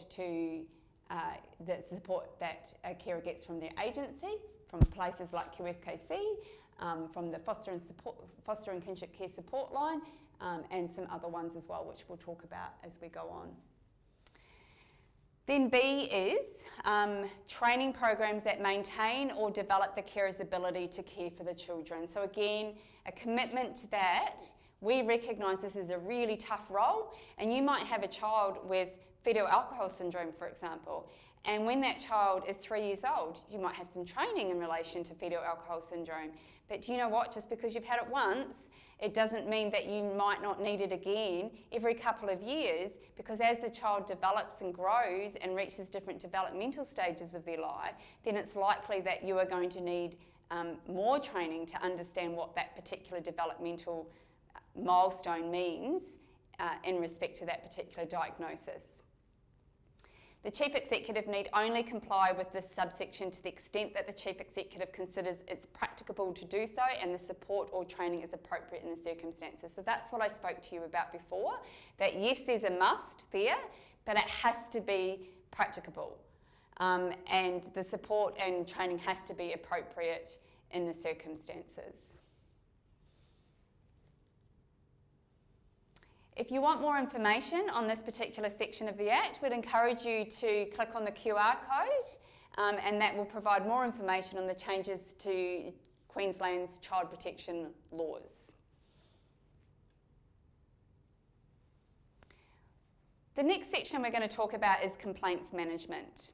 Now, complaints management is an area that's really important for carers to understand, because we don't want to get stuck in cycles. If you're having an issue with your agency or with your department, with your CSO, and you keep asking the same thing and not getting responses, or it just goes quiet, then we just get stuck in this pattern. Conflict starts to rise, dissatisfaction rates start to rise, and that's when we have conflict within a care team. That's not okay. So it's really important that we have a complaints management system that supports carers to actually work through issues in a way that is outcomes focused and solution focused. And the department's complaints management system sets out to do that. So where does it sit? The complaints management sits in the central office. It used to sit in the business arm of the department. It now sits under the office of the Chief Practitioner. And that is really important to understand because it shows that the focus has gone from a business model of complaints to actually a practice model. So you've got your service centres, your regions and your central office, and those are the other units that sit under the central office, and there's your complaints unit. So like I said, it sits under the office of the Chief Practitioners, and they have access to some really specialised areas. So sometimes complaints can be really complex and involve a lot of different areas of expertise. And the great thing about it sitting under the office of the Chief Practitioner is that they have access to some really specialist workers. So they have domestic and family violence, alcohol and other drug, disability, mental health, sexual and gender identity, Indigenous practice advice and support, and the child safety abuse practice team. Also sitting under the office of the Chief Practitioner is systems and practice review, child safety training, the NDIS interface team, delegated authority, and the child safety practice manual. So you can see how if the complaints unit started to see patterns of issues relating to particular areas of complaint in particular regions or relating to particular practice, then they have the ability to influence change, which is great. Okay, so I'm going to give you an overview of the complaints process. Today's going to be a really short time that we're going to spend on this, but hopefully it will give you some really good understanding. If you want more, so if you want an extended version of this, once again QFKC has done a webinar on the complaints management process, and that goes for just over an hour, and you can access that on QFKC's website. So this is a condensed version of of what we have on our website. Here is the overview. We have a first attempt at resolution, otherwise known as a FAR, F-A-A-R. That is language that we need to use. So when we are accessing a complaint process, the most important message that I have for you today, it is the language that you use, because if you use the right language, then the processes will follow. So the first attempt at resolution is about local early resolution. We don't want things to escalate. We want local care teams managing issues and resolving them at that level. So the department encourages a local early resolution of your concerns. Contact your CSO or your senior team leader in the first instance. If you are having trouble getting hold of them, you can contact the complaints unit to raise a FAR. So let's say you tried to raise a FAR, and an example might be that you have requested a permission slip, for example, for a child to attend an excursion that needs to be signed by the department. And 3 weeks have gone by and you're getting a little bit worried, you keep emailing the CSO but you're not getting a response. You could actually send an email to the senior team leader to say, I'm now raising this as a first attempt at resolution. So using that language starts to initiate a process, and the department have 5 days in which to respond. If you still don't get a response from the senior team leader or the service or the CSO, you can actually contact the complaints unit and say, I've tried to raise a first attempt at resolution, but I haven't been responded to, and what they will do is that they will support that to occur. Now, when we have tried a first attempt at resolution and it hasn't been successful, the next step in the complaint process is the complaint, and that's literally what it's called. It's a formal written response, and if you remain dissatisfied after your first attempt at resolution or the service centre has not responded to you within that FAR timeframe, you can contact the complaints unit to escalate your concerns to a complaint. The complaints unit may devolve your complaint. The internal review is the next step. So we've been through a complaint, you've had your outcome of the complaint, but you're still not happy. There is 2 parts to an internal review. It's the merit or the process review. So if you remain dissatisfied, you can request an internal review through the complaints unit, and we'll talk about the definitions of the difference between a merit and a process review as we go on. And then let's say you're still not happy with the outcome, you have the option of external review. So you can go through the Queensland Ombudsman, you could go through the Industrial Relations Commission if it relates to that, the Human Rights Commission, which Mark has spoken about, and the Information Commissioner. In terms of a foster and kinship care service, all funded agencies are also required to have their own complaint management system. So if you're a carer watching this and your complaint is in relation to the services that Child Safety are providing, you need to access this complaint process in the first instance. If your issues are in respect to your foster and kinship care service, then your foster and kinship care service will have its own policy and procedure around complaints management. You have to go through that first. If you remain dissatisfied, you can actually escalate it to the department's complaints unit once you've demonstrated your efforts to have that addressed through the foster and kinship care service. Here's just some key points. There's been some significant changes in the space of complaints management in the last 2 years.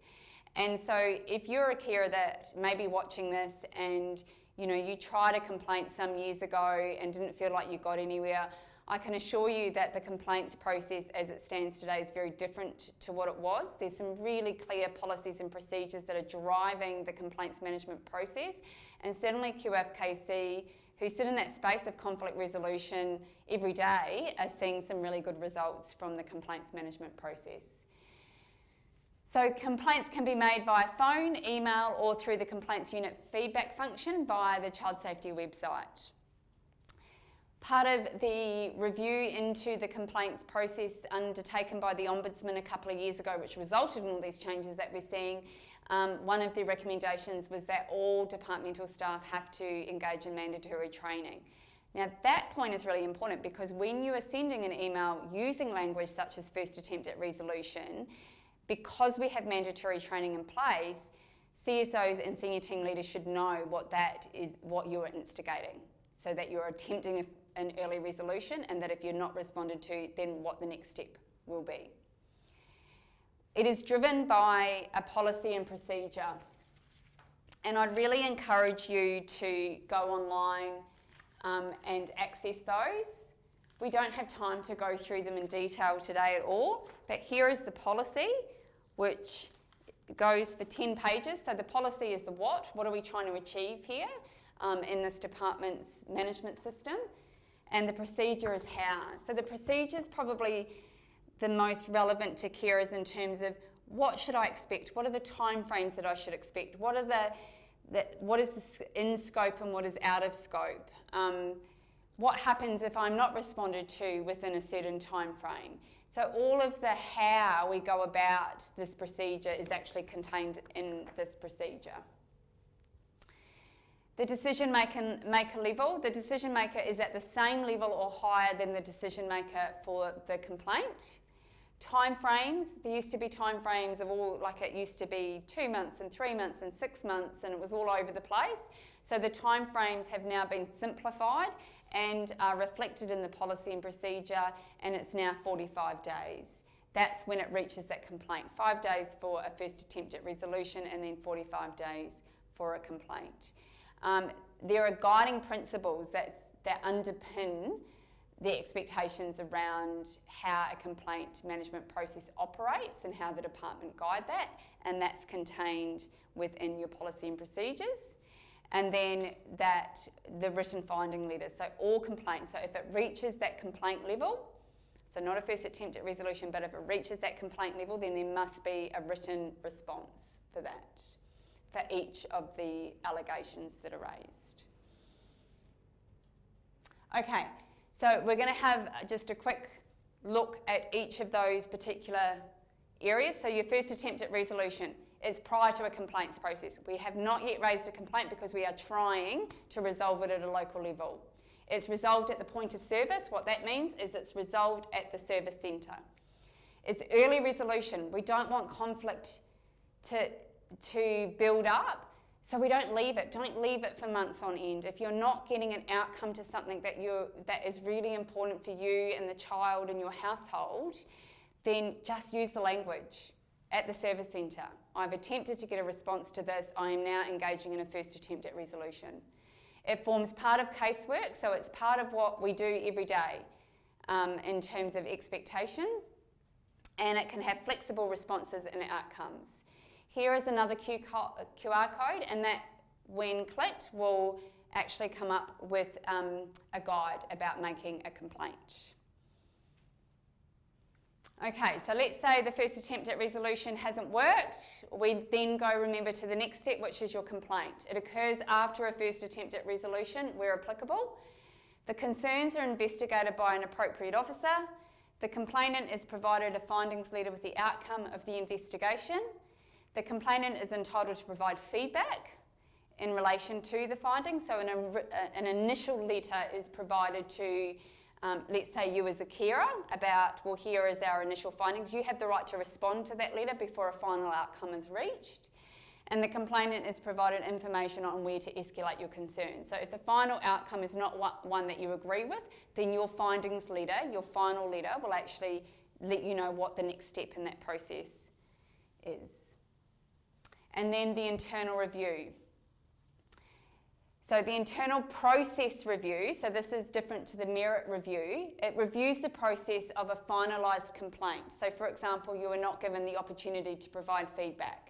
It is backwards facing, so it's looking at the process of what occurred to reach the complaint.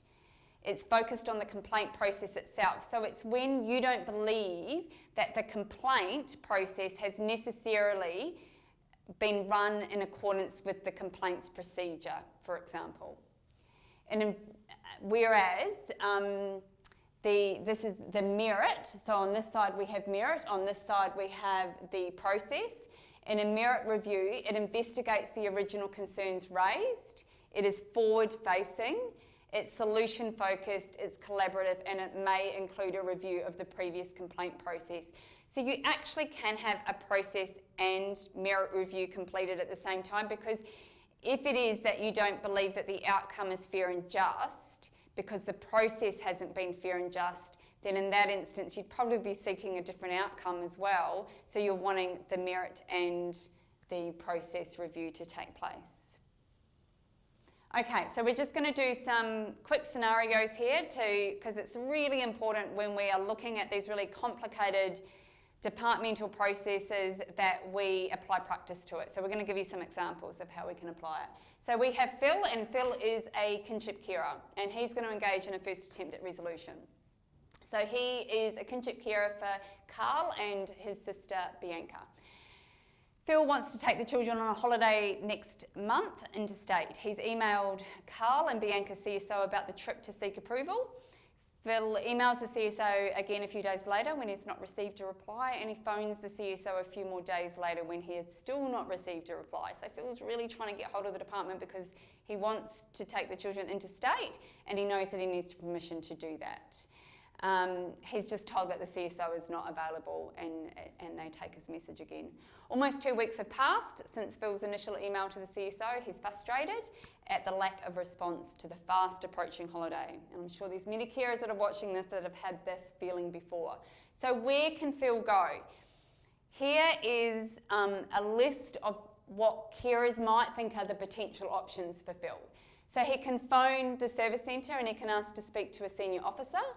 He can phone the regional office and ask to raise a complaint with a complaint senior advisor. He could phone, email or complete the online web from the complaints unit. He can talk to Carl and Bianca's community visitor. He can phone or email the minister's office or phone or email the ombudsman. These two things in white, he can't actually do those two things because there's no reviewable decision here that's been made, so he can't go to QCAT. And he can't go to the Human Rights Commission because he hasn't attempted to resolve the issues through the department's complaint management process. These are the things he could do. So what we want to look at now is what would be the best option for Phil. So what Phil decides to do is he decides to contact the ombudsman. And they record his concerns.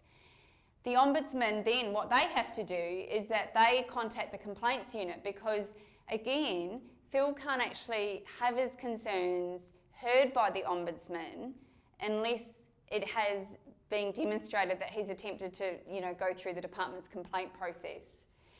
So 2 days later, the Queensland Ombudsman emails the complaints unit to determine if Phil has raised the concerns with the department.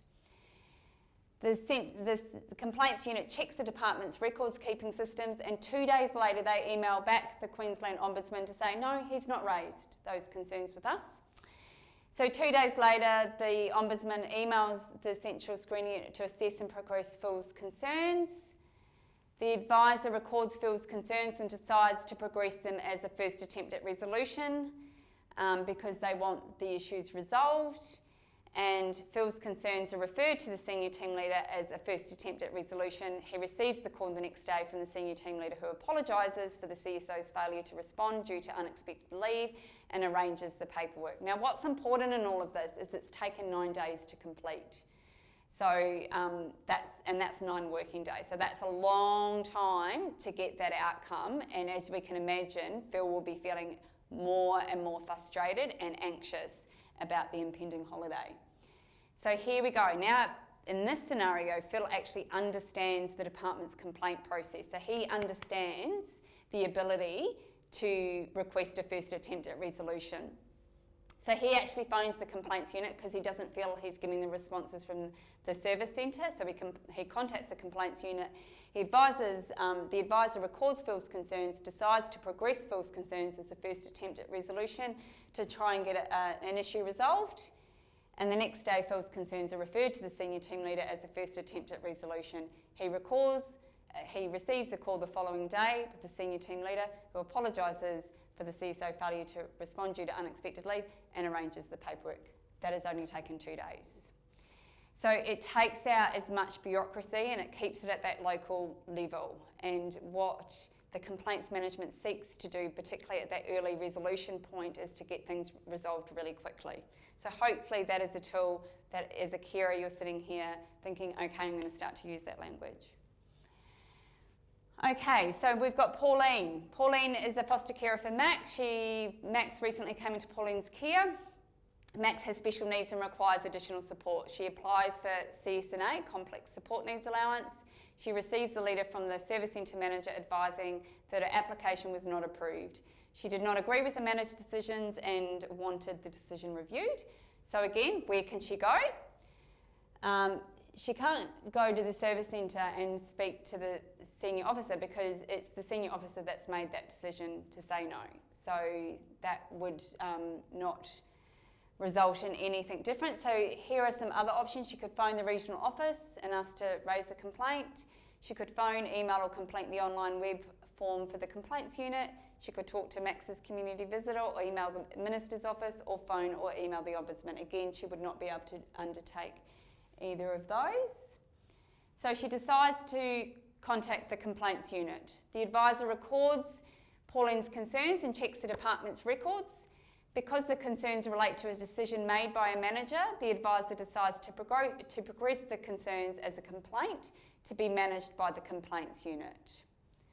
So a formal written response. Pauline's concerns are advised to a senior advisor through the central complaints unit, and the complaint has a 45-day time frame.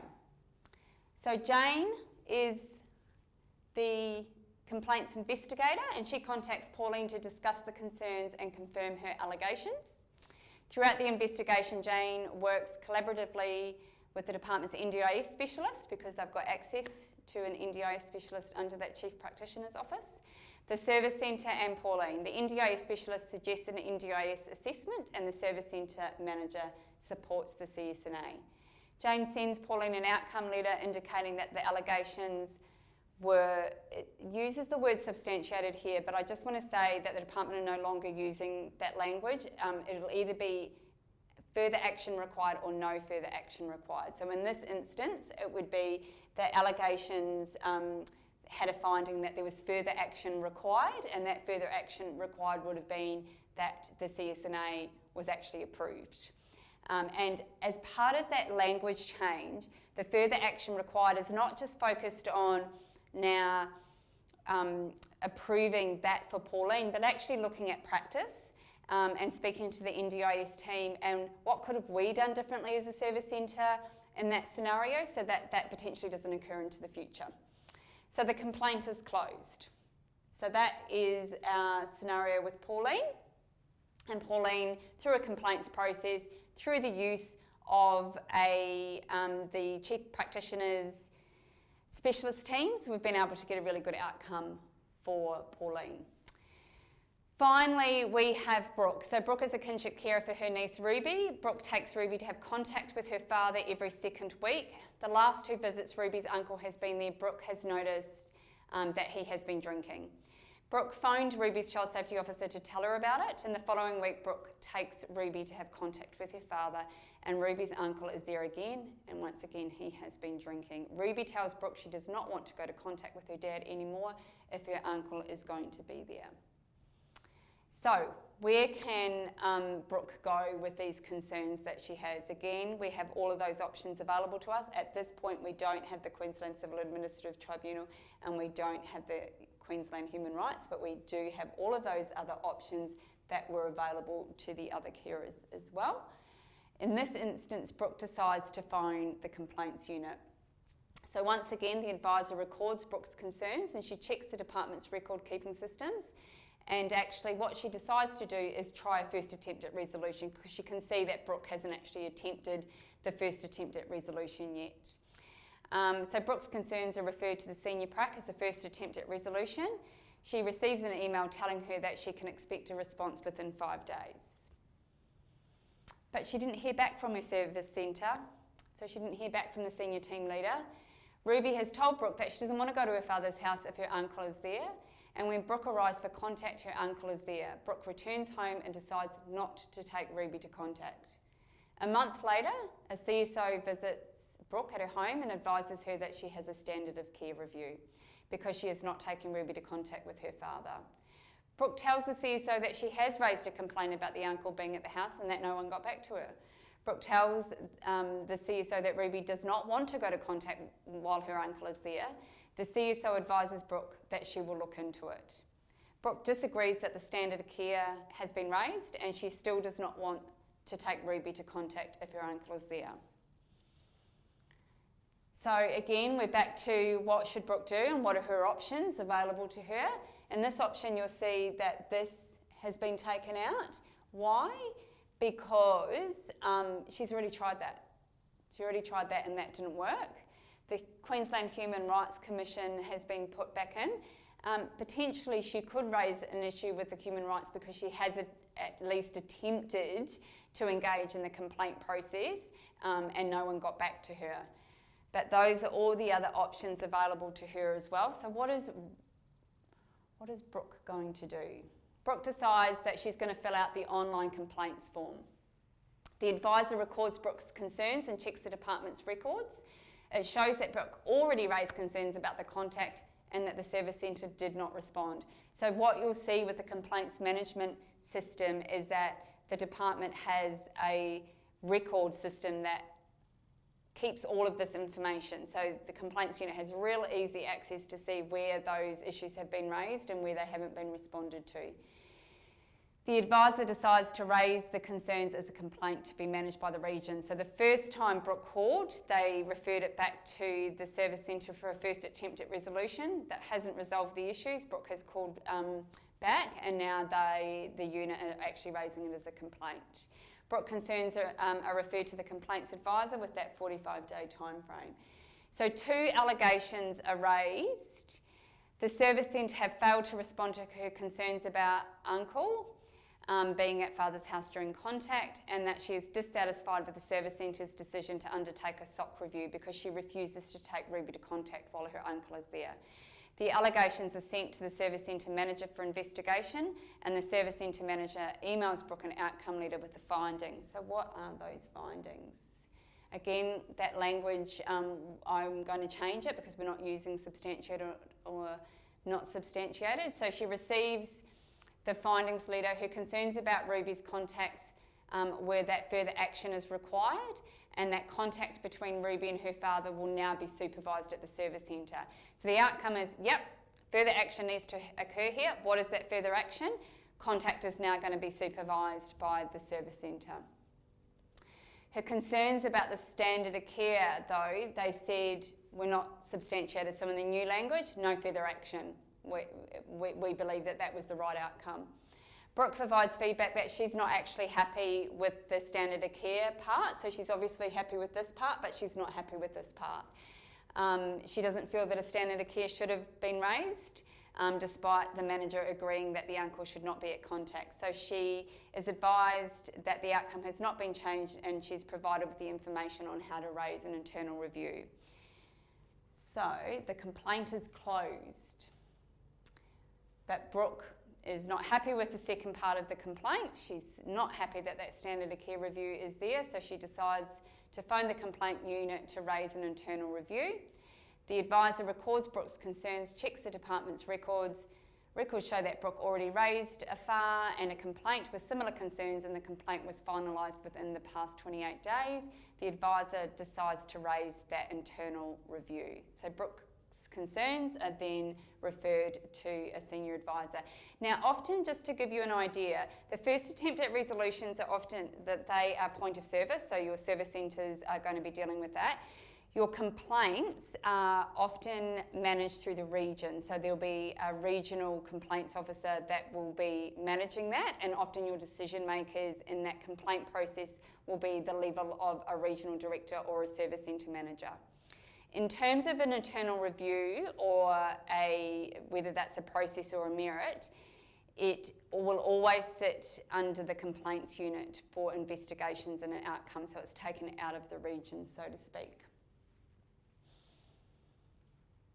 Okay, so Jane, the senior advisor, contacts Brooke to discuss her concerns, and with an internal review, we do what's called terms of reference. So what are the things that we are going to be looking at? What are we asking the person that is going to be undertaking this internal review to be guided by? Now, the terms of reference will be developed by the complaints unit, but the complaints unit will consult with the carer about those terms of reference and whether they agree with them. During the investigation, Jane works collaboratively with the service centre manager and Brooke. During the investigation, the SOC was finalised with the outcome that standards were met. In addition, it was identified that Ruby may benefit from seeing a counsellor.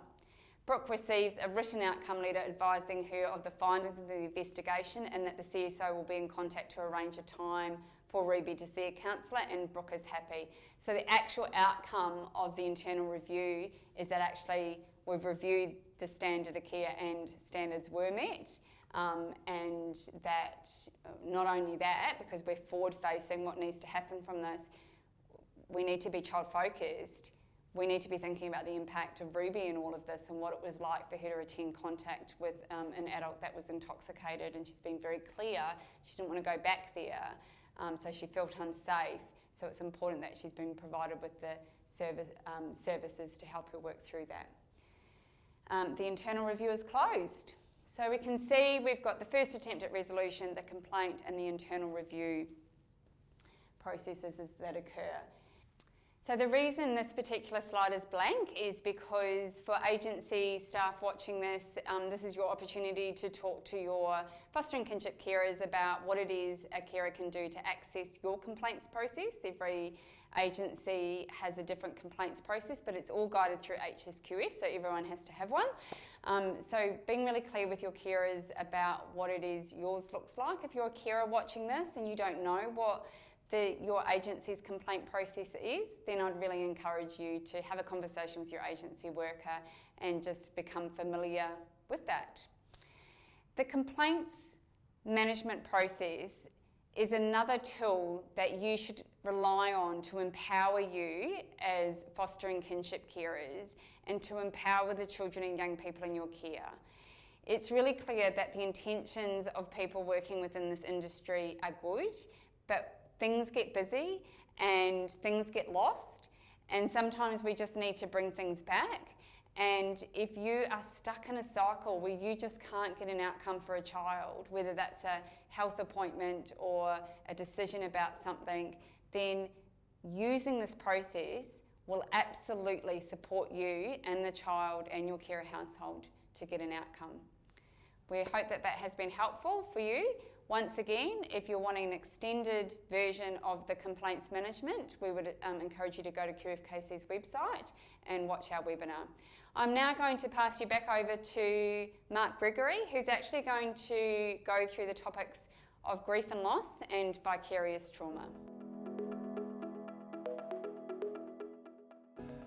Hi guys, so now the next chapter we're going to be focusing on grief and loss. Really important to be aware of the role of grief and loss in the journey of foster care. It's a natural, normal aspect of it, and as I said, very important to be aware. So let's have a look. As I just said, really important to understand that when we care for kids and we're changing our lives, we're rallying around, putting all of our energies and passions into meeting the needs of children who come into our care, through the ebb and flow of our foster care journey, whether it be kids returning, reunifying to their families, or whether it be in context of placement breakdowns, the experience of grief and loss is real and natural. It's not something to be hidden from. It's not something to feel shame about. It's not about a measure of strength or not being strong or resilient. Grief and loss is a sign that you care and that you're passionate and that care is important to you. So really important, that first note up there, that we understand that grief and loss is a normal, natural and healthy experience for all carers to go through when saying goodbye to children or younger people in their care. Very, very important. There are different types of experiences in terms of grief and loss for different people, and for carers, just want to talk a little bit about especially disenfranchised and anticipatory grief. With anticipatory grief, that's when I'm anticipating an ending or a change and I'm already feeling that sense of loss, which is real, especially in the context of reunification, when I've created strong bonds and gone on a journey and changed, because as much as we influence the development of children, children influence our development and our understandings of ourselves. So when those strong bonds and relationships come to an end, to a close, anticipating that can be really, really fraught with a whole bunch of emotions, grief and that sense of impending loss, which can impact on our well-being and how we live day to day. So it's very important to understand what could be going on, to be curious about what the role of anticipatory grief may be. It could be that for a child share a strong bond with, because of my fear and anxiety and sense of grief around impending or anticipatory loss, I might, with no intention to, close myself off or become a little bit colder, where I wouldn't have been before, as a way of coping. Again, it's not wrong, it's not bad, it's not people are not strong enough and all those sorts of things. We've got to get judgment out of the way. It's a natural response to an impending or anticipatory loss or grief. And so that's we need to be aware of what role grief and loss can be playing in our day-to-day care practices and how we relate and share in day-to-day life. Yeah, very important. So that's the style in terms of anticipatory grief. Disenfranchised grief is really, really important to understand, where foster care, very different, I'm sure. I don't need to speak to you guys. You'll have plenty of people who would be saying, oh, you're amazing, I could never do that, oh my God, all that type of stuff. But they don't realise or appreciate the very unique experiences of loss that foster care entails. Having 25 children come through your home over decades, every single one of those bonds, when they shift, there's an experience of loss there, an experience of grief. People think, oh, that's normal for foster care, so get over it, or that shouldn't be an issue, all that type of stuff.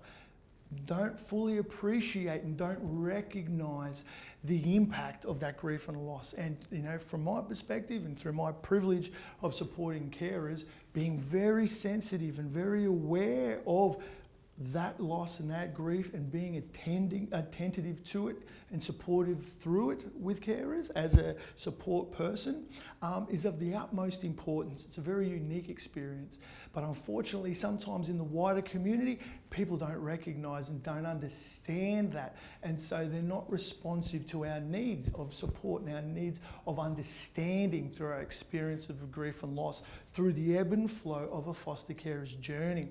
So and again, that can create a whole bunch of sense of lack of recognition can be really unsettling for us, and again, turns that grief into something else that can impact on our well-being and impact on our relationships if we're not aware of it. When you build bonds, when they end, it is natural for there to be a sense of grief and a sense of loss. If you care, it's natural that you're going to feel a sense of grief and loss. And you need to be aware of that. Very, very important. The reason why we must be important to it's important to be aware of the role of grief and loss is that whilst we're doing our best to cope, if we're not aware of it, it can influence how we respond to kids. It can influence, and as I gave a little example before, what I've seen a lot in my journeys in supporting carers and learning from carers is sometimes it can be, they close off, and it can be a little bit colder and a little bit harder, and the young people and the children might not understand what's going on. The carer's doing the best to cope with that. It can create a little bit of conflict within care teams as well in terms of processes of reunification, or also processes of transition in terms of placement breakdowns, or children leaving care as well. Children, younger people, leaving care and transitioning in different care arrangements as well. So it's very, very important that we're aware. And again, guys, if you caring and those bonds, make it natural that when that changes, that part of your life changes or comes to a close, grief and loss is natural. And it's really important that we're aware and you're aware of its impact on yourself. All right, now if we were sitting in circle in this training, really good time to discuss and have an open discussion about the different ways grief and loss, we understand it and the role it might have played in our lives. Because it's really important to understand that grief and loss is a unique experience, yeah? I gave a couple of pretty, you could say a standard example, just to stimulate a bit of reflection about some of the potential impacts of grief and loss on our relationships and things like that. But it's a unique experience, and it's really important to hear and listen to each other about that. Equally, it's really important to talk about and to think through what are some of the things you and your families can do to assist you through experiences of grief and loss that your family will be experiencing. And so in this activity, it's exactly what we do. We get the whiteboard out and we go through and create and discuss and identify strategies that we can do to support us through these experiences. Okay, so let's have a look at a few examples. Some ideas to assist through the journey of grief and loss. And again, guys, really important point, grief and loss is natural. It's not something to be hidden from. It's not something to deny. It's actually something to step into and be aware and appreciate, yeah? And again, I actually say if you don't feel that grief and loss, it's actually, that's a bit of a worry, because once we build those bonds, when we care and put our energies in it, totally natural to feel grief and loss when we come to a closure of relationships and children moving on through their foster care journey. Yeah, really important. So, a couple of things we can do. We can do scrapbooking for our own children and our children leaving to assist in creating and holding on to memories. Beautiful stories. So you can do life story work similar in terms of storyboarding and creating our story, reflecting on our experiences together. We can create that creatively, pictures, stories, reminiscing, weaving that story together. So we have this shared identity that we're celebrating and will always live on, a really important piece of bringing that all together. Special celebrations, rituals, really, really important as a family, as we're transitioning. So in terms of coming up to a closure where a child reunifying, moving to a different care agreement, a care arrangement, having rituals as we work towards to give everyone a scaffold to make meaning, like a framework to help us through that, to map that experience of closure, grief and loss in that moment, that big life change.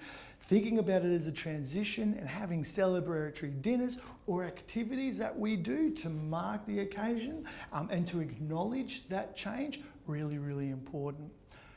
This one to me is absolutely pivotal. Allowing yourself to feel whatever it is, to cry, to be down.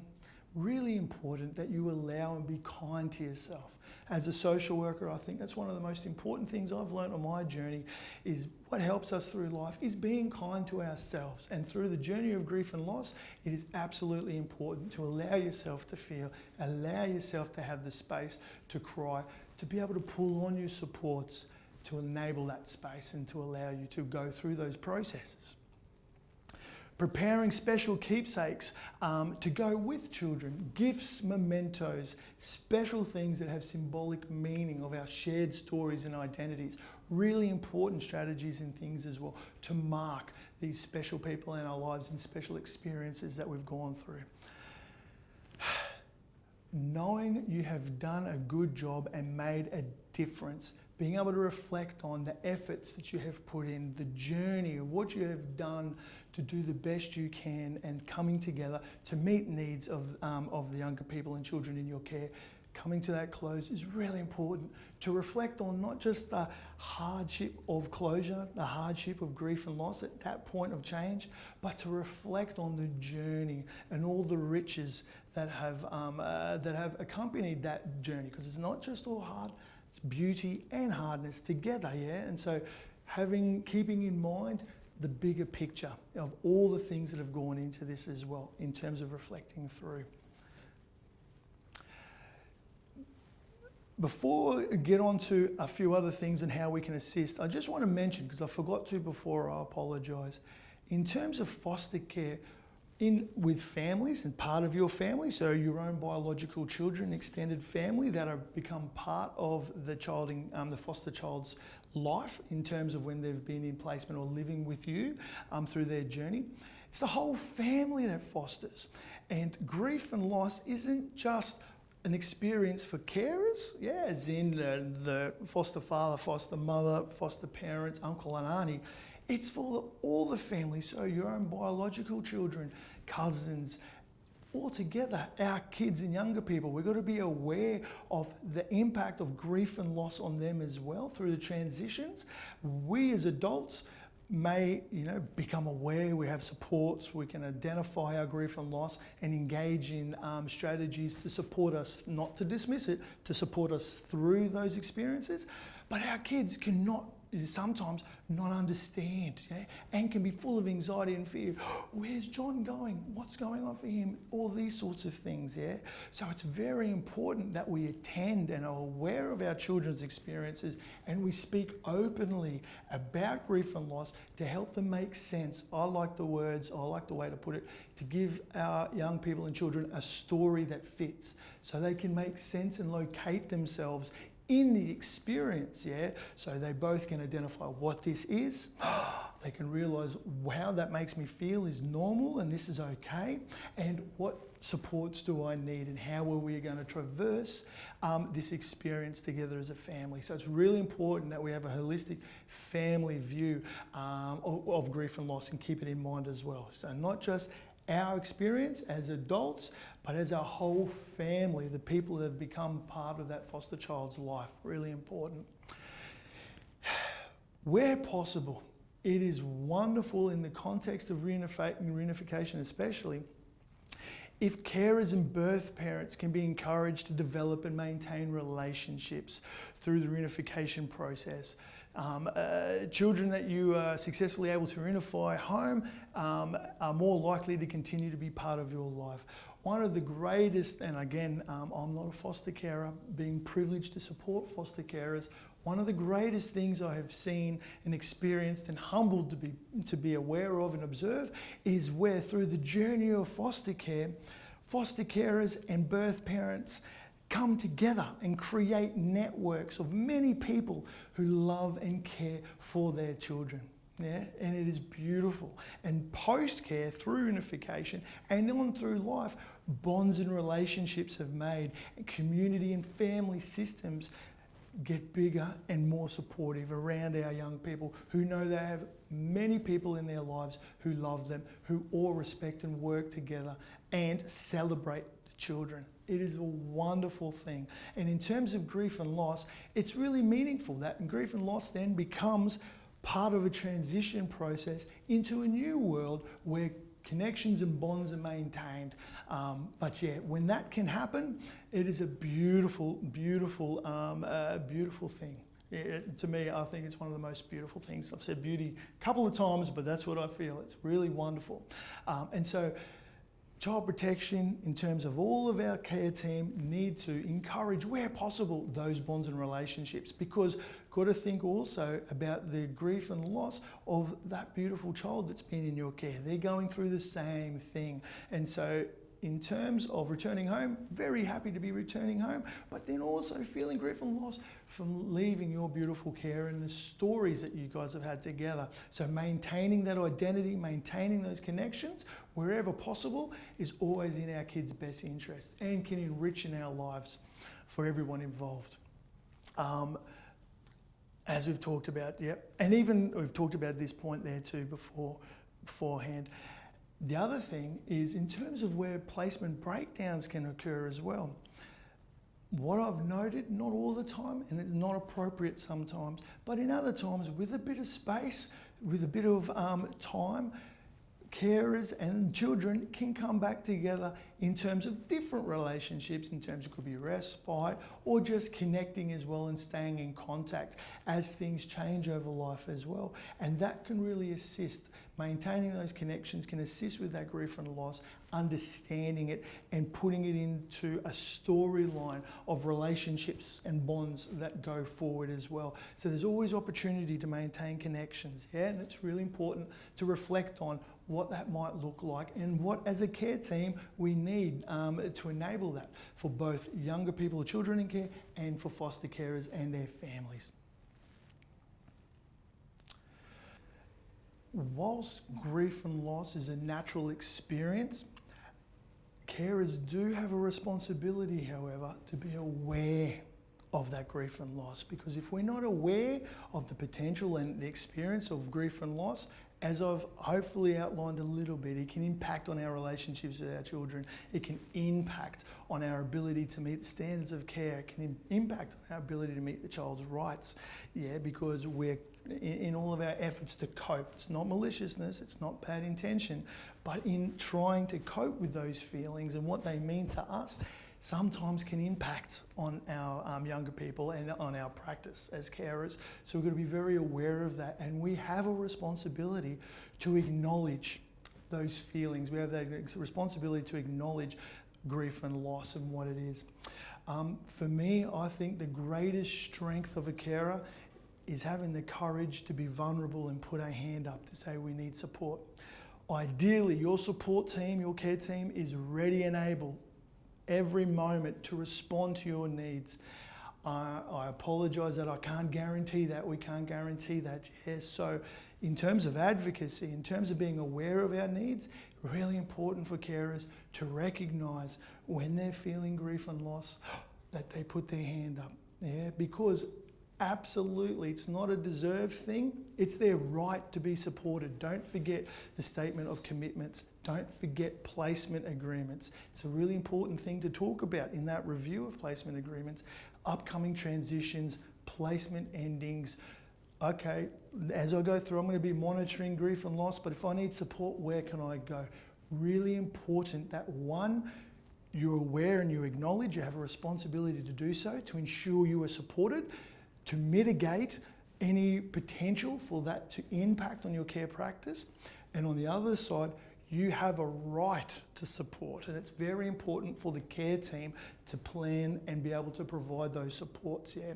So in the first instance, your foster care agency is there for you. Monitoring, yes. Support, even more. Yeah, they're both yin and yang, but that support is really important.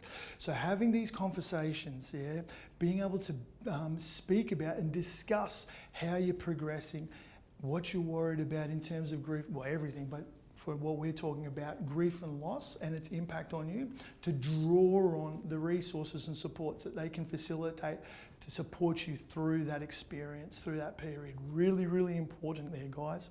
So 2 things. Again, just bringing back into view, statement of commitment. It's really important to be supported, and you have a right to be supported, and child protection system to provide the supports and the resources to enable that. Yeah, it could be counselling, it could be a whole bunch of different things that fit you and your needs, but you need to talk through that with your foster care agency and your care team to ensure your needs through grief and loss are met. That goes for your family as well, your family system, fostering together.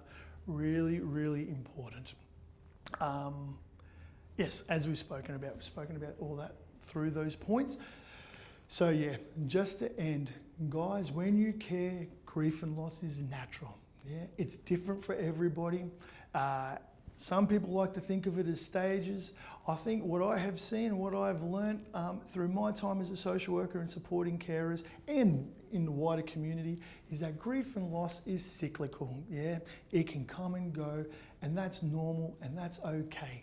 The most important part from a foster care perspective is to appreciate that you may be experiencing grief and loss, and to acknowledge that to your care teams. You can get the supports you need for your well-being and to ensure that it doesn't negatively impact on your care practices.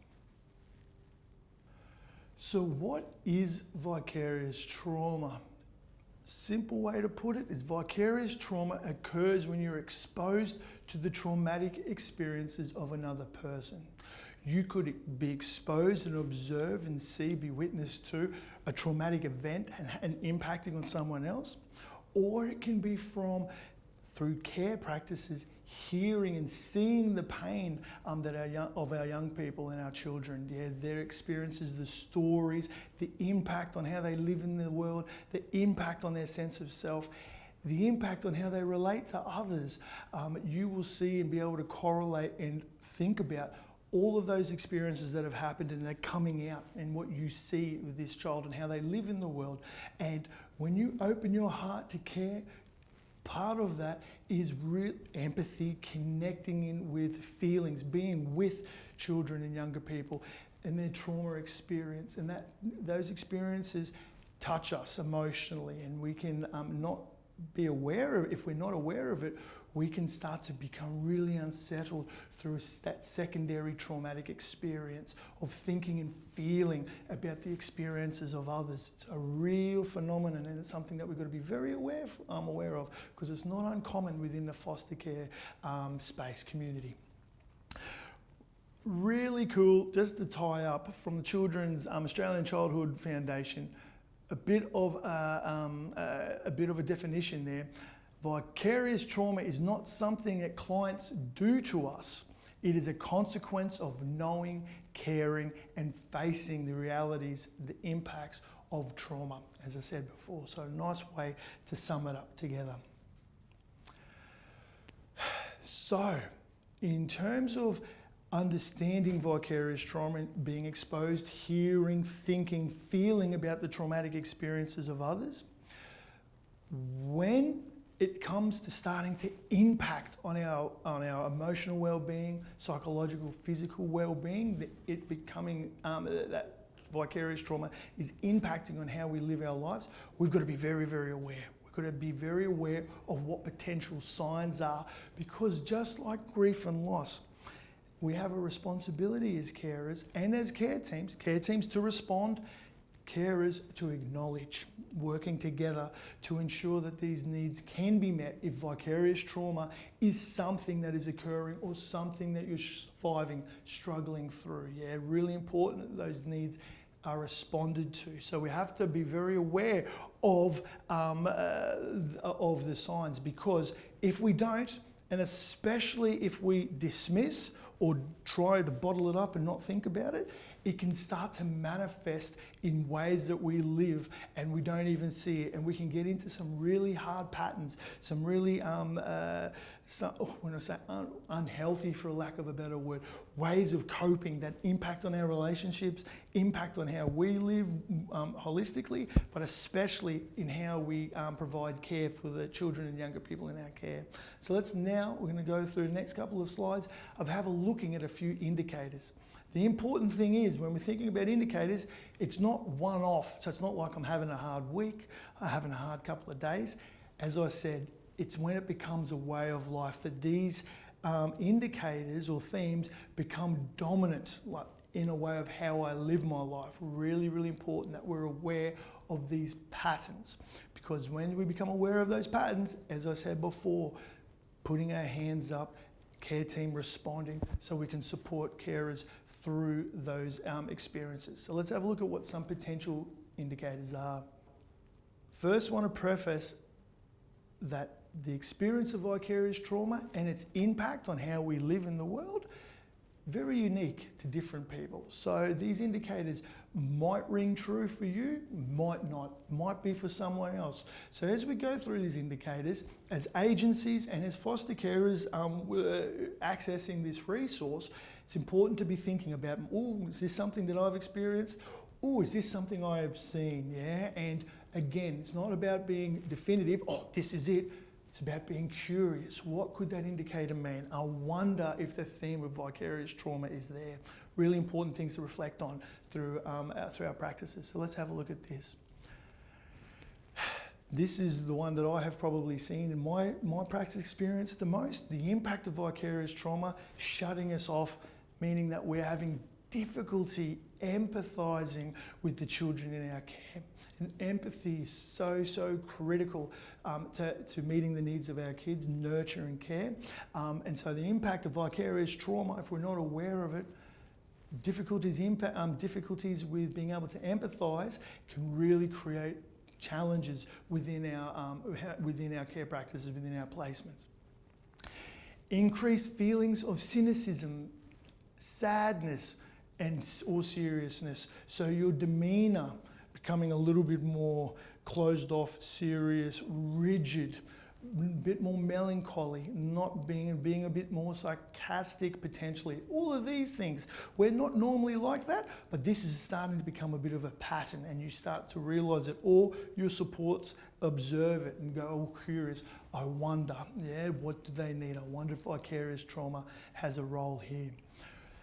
Increased irritability, really important. When we have got all of that, when we have vicarious trauma is impacting on us, just like a whole lot of other challenges and adversity in life, our tolerances can go down and our increase in being irritable increases. Yeah, it's a real thing. It's quite normal. It's about being aware of it, so then we can call on resources.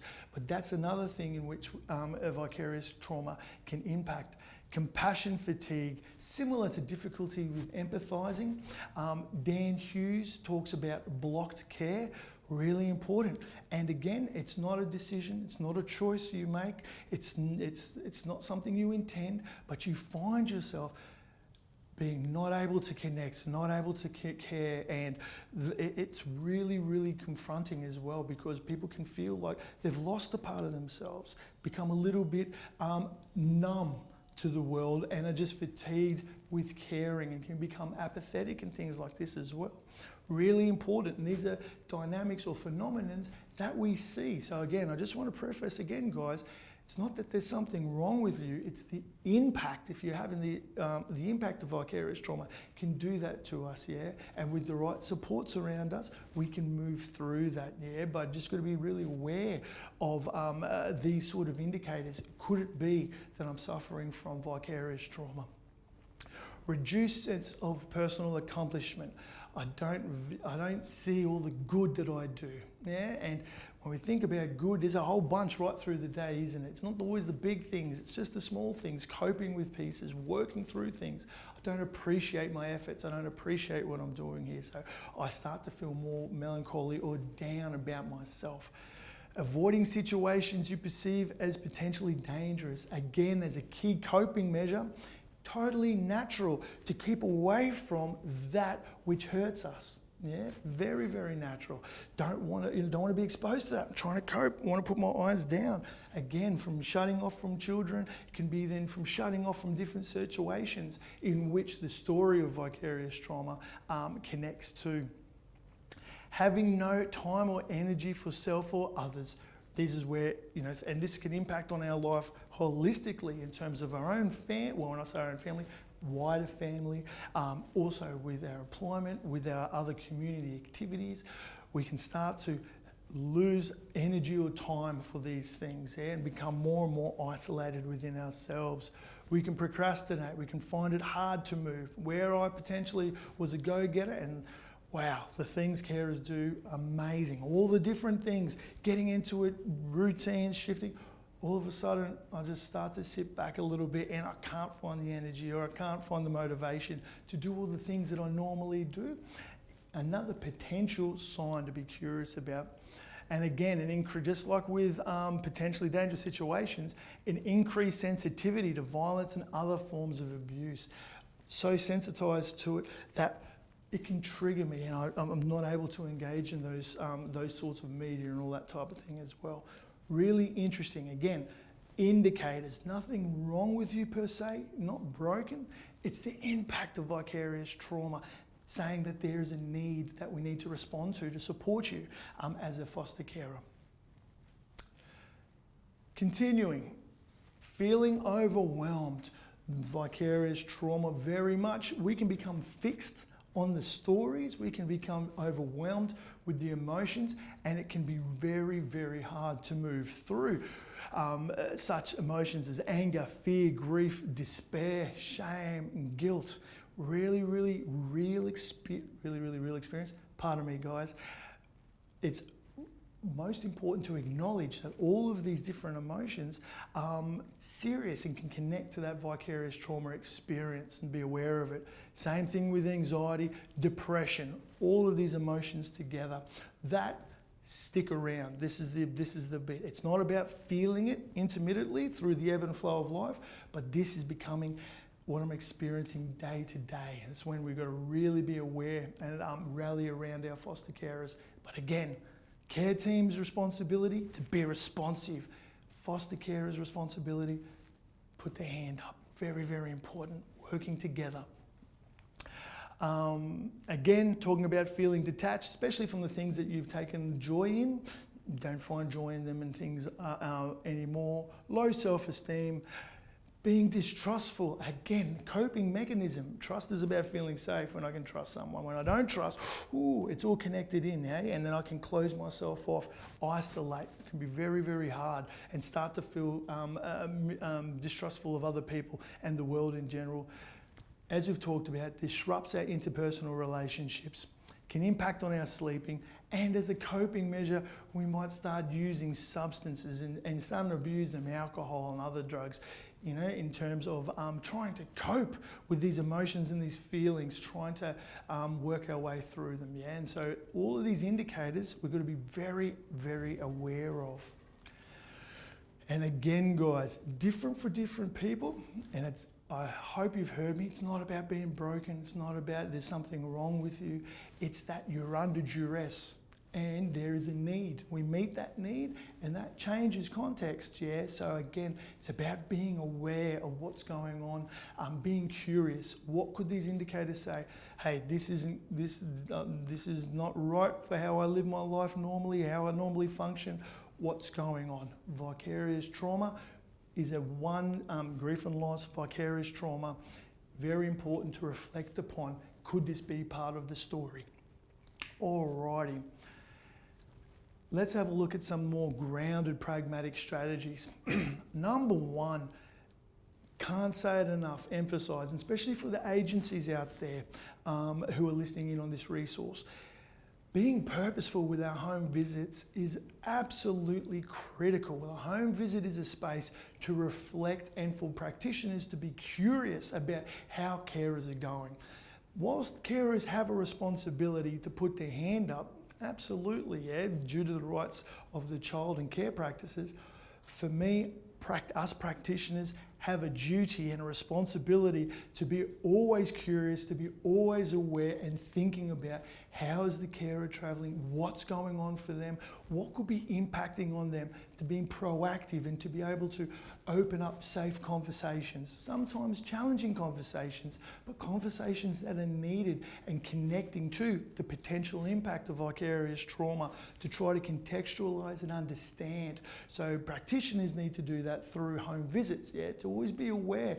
What are these indicators? I'm looking for this. That's that ongoing assessment of well-being and how a carer is travelling.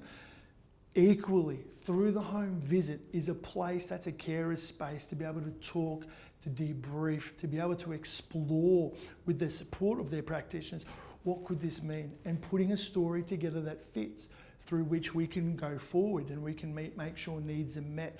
Carers feeling safe, supported, are able to work through and care for themselves and their care team care for them to work through issues like vicarious trauma going forward. Really, really important. So that care team is really very, very pivotal. Yeah, again, shared responsibility. It takes a team to meet the needs of the children, and it takes a team to support you. Here we go again. Look at this one, guys. Placement agreements. That placement agreement is absolutely imperative to use, that reflects changes, shifts, where these resources can be coming from. So one of the things I think about child protection practice that's really cool is having the gaze, or always thinking about the what ifs. Having resources at hand. If this happens, where do we go? If that happens, where can we go? So having those conversations based within your placement agreements. If I was to experience grief and loss, if I was to experience vicarious trauma, we're already talking about it, because if we've got a plan in place, it makes it easier to go, okay, now I know what I'm looking for. Oh, I'm starting to feel this. I wonder. Talk at home, visit. Okay, let's enact this part of the placement agreement to meet that need, yeah, to ensure you're supported. Very, very important. And other part about that is our ongoing learning as well about the dynamics. We're only very briefly touching the top of what vicarious trauma is, just to open up awareness. That learning, deeper learning about vicarious trauma, and I would especially, advise, suggest to look into blocked care. Daniel Hughes's work around blocked care and things, compassion fatigue, real, and they can help us understand what's going on. Again, there's nothing wrong with you, you're not broken. Under duress, what can we do about that? Very practical. So that learning piece is a very important part of access to the learning resources through placement agreements as well. Maintaining a strong and positive peer network around you. Can't speak highly enough of carers supporting carers and being there for each other, understanding their worldview and their world experiences, their experiences of day-to-day life. Same thing with your own family and friend systems. Being very, through the foster care journey, talking about these things, what you've learned about vicarious trauma, the experience of grief and loss and things like this, being open and saying, need you guys to support me in terms of keeping an eye on me, being able to raise, let's keep on contact and keep on talking about these things. And I might need this support from you as well. So, prepping and working with that supportive network. And most times, if not all times, the people who love us around us are always ready to support us in any way. So being open about what these things can be, like vicarious trauma, and what your supports might need, very important to assist your support network in being able to support you. Let's have a look at the next one. Okay. Absolutely vital, and I hope that all our agencies across Queensland support our carers with self-care plans and self-care strategies. They're very, very important. I hope as carers you've accessed, whether it being at conferences or other learning modalities and things, learned about self-care and how important self-care is. Again, stitch in time saves 9, yeah? So the whole idea of self-care is that it's routine and part of your life rhythm, part of your routine of life to care for yourself, because the first act of care is self-care. If you don't look after yourself, you're not able to look after others, yeah? And the huge requirements of what it takes to be present and open to the beautiful kids and younger people in our lives, yeah? So when we talk about self-care, it's not all about just you doing you. It's about your support network, understanding your self-care needs, your care needs, and having a rhythm and a routine through life to ensure you're able to fill your cup, your fuel, yeah, to be able to care, nurture yourself. What that looks like is different for everybody. Everyone has their own way. You must be able to find it. You must be able to acknowledge and articulate it. And most importantly, feel comfortable about your needs being met as critical in terms of your self-care, yeah? Because through vicarious trauma, building up resilience through self-care, very important in terms of 1, risk management in the potential for vicarious trauma, and 2, when you are impacted by vicarious trauma, healing and being able to work through that as well, through strategies of self-care. And again, just want to repeat it, guys. I hope that your agencies have supported you with that. If not, really important conversation for the next home visit, yeah? And then for yourself to think about, how do I nurture myself? What do I need from my support network to ensure my well-being, my holistic well-being, so I can give everything I've got to the beautiful children and younger people in my care. Very, very important. I hope you see this word right here. These 3 words. Don't feel ashamed to reach out. There is nothing greater, I don't think, a greater strength for a foster carer than being able to put your hand up. Yeah? And can I just apologise, because on one side of the fence, I wish you didn't have to put your hand up. Yeah? And I hope, and I know I can speak for Mercy Community and our other partners in the community, work very hard at supporting our practitioners to be responsive to your needs. But where that might fall through or not be where it needs to be, I apologise for that. Having said that though, it's really important though that you put your hand up, because when everyone says, okay, let's rally around, very important. So don't stay quiet. Don't be ashamed. There is nothing wrong with you. It's nothing broken. Vicarious trauma is a sign of how much you care. And that's the way I look at it. Same as grief and loss. If I didn't care, I wouldn't be feeling these things. If I didn't open my heart, which makes a difference for children and younger people, I wouldn't be exposed to those things. So it's taken such courage for you to do that in the first place. So there's nothing to be ashamed about. Please put up your hand. Please ask for support, yeah? And your agencies and support network and care team will rally around you. That's really important. But please don't feel shame. Nothing to be ashamed about at all. And again, to underpin that, remember your rights under the statement of commitment. The ability to seek and accept professional support is one of the things we need to do to be suitable for foster care. So just put that in there. But also that your right to be supported, most important. Nothing to be ashamed about, yeah? I hope you've heard me there, guys. It's really important, yeah?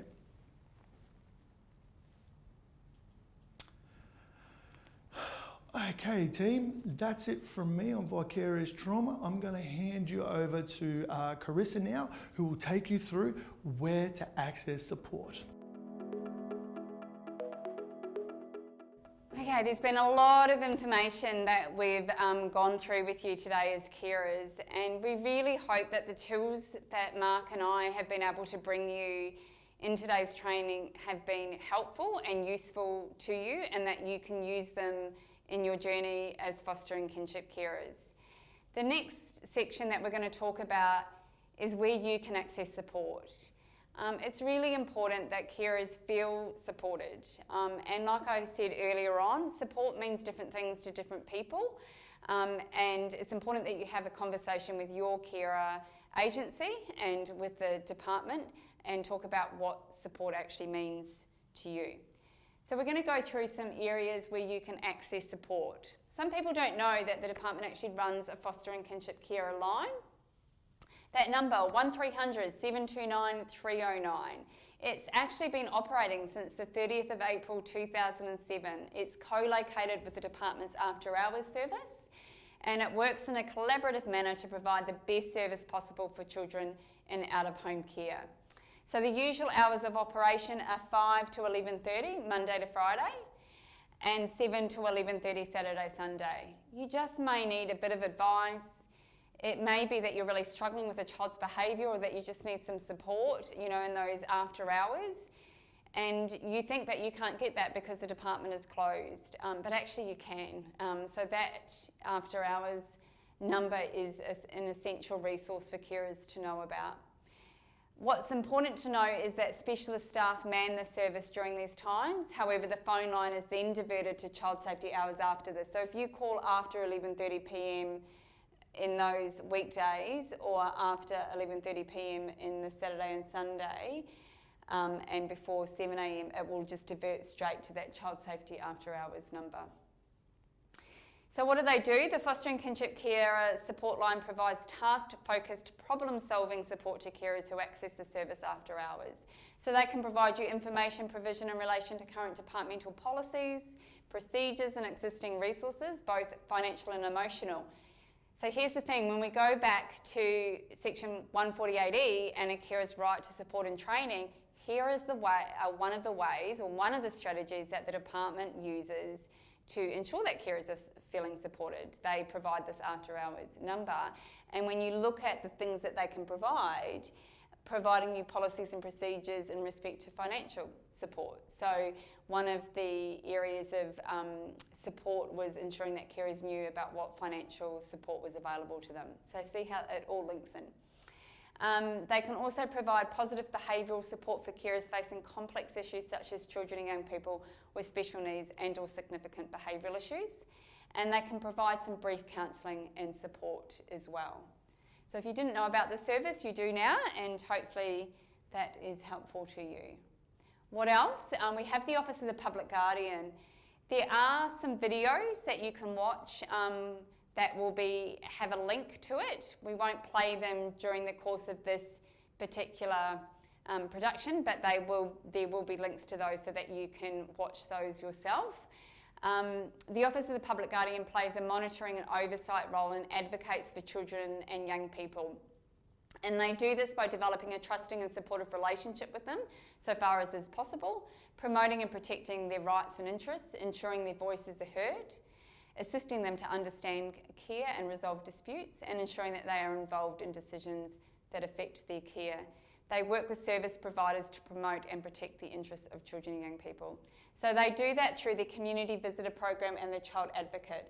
And there are some links there that will be helpful for you to look at.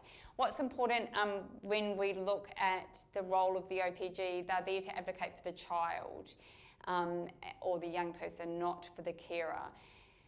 That's not to say that you wouldn't contact the OPG. So for example, if you were advocating for a child to have contact with a sibling and that just wasn't progressing, then you contacting the community visitor would be an appropriate thing to do in that scenario because you're advocating on behalf of a child for the standards of care and for the Charter of Rights and for the human rights of that child to be supported by having that sibling contact.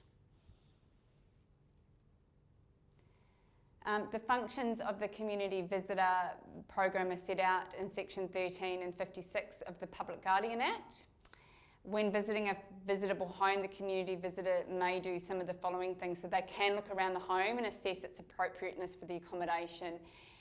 It's important to understand that when we look at the Statement of Standards that you as carers are responsible for meeting, We also know that the Department of Child Safety are also responsible for meeting those statement of standards, and that one of the roles of the community visitor program is to ensure that those standards of care are being met for the child by the care team. So part of that might be needing to look at the child's environment to ensure that those standards are being met.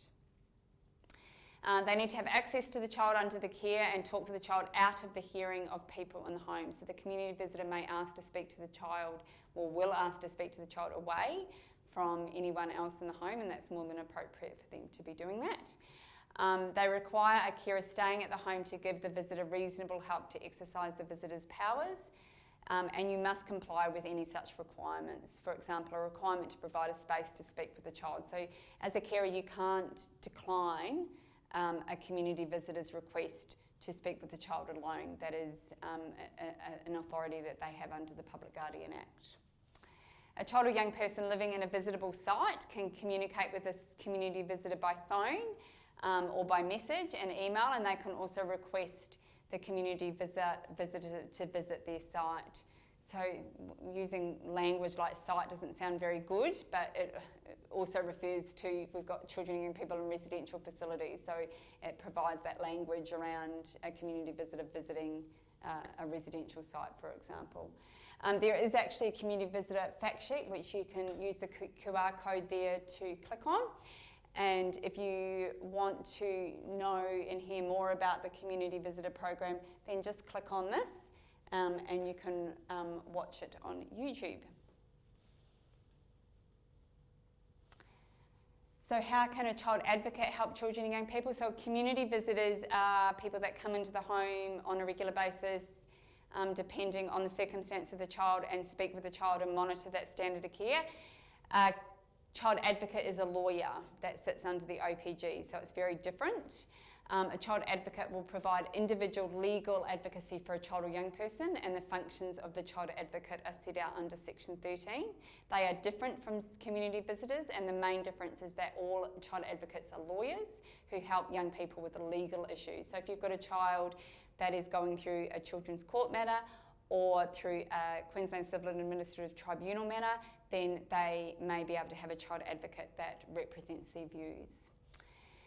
They can provide advocacy to children and young people who fit the definition of relevant child under Section 52 of the Public Guardian Act. In summary, this means that the child or young person and their family must have some involvement from child safety. So to be eligible, the child has to have involvement from child safety. So there has to be orders in place for a care agreement. Priority legal areas, so child protection proceedings, education, advocacy, youth justice advocacy, and QCAT matters. So I provided the examples of the child protection proceedings and QCAT, but they can also advocate for them in respect to education and youth justice. If you have a child that continuously gets suspended, for example, you could have the child advocate advocating on behalf of the child using the Human Rights Act, for example, in respect to their right to education. So there is a referral form, and anyone can make a referral for a child advocate, including a foster or kinship carer. So if you have a child in your care that is going through any of those matters and you don't feel that they have appropriate legal representation, you can do a referral. It's up to the Office of the Public Guardian as to whether they will accept that. There's also a fact sheet there with a QR code that you can click on. So the one previous was the community visitor fact sheet, and the child advocate fact sheet is available via there. And Queensland Foster and Kinship Care, which is us, and we have produced a video on what it is that QFKC does, which you can click on there. Essentially, in a nutshell, QFKC is your peak organisation. We represent foster and kinship carers and provisionally approved carers right across Queensland. We are unique as a peak body because we are the only peak body in Queensland that actually undertakes direct service delivery. And what that means is we do individual casework, and we use that information to inform our systems advocacy, which is really special. So we understand what's happening for carers on the ground through our casework, and then when we start to see patterns of areas that are really troubling to carers, then we can actually raise that with child safety. We have a legal program for carers. We have training and we run a conference once a year.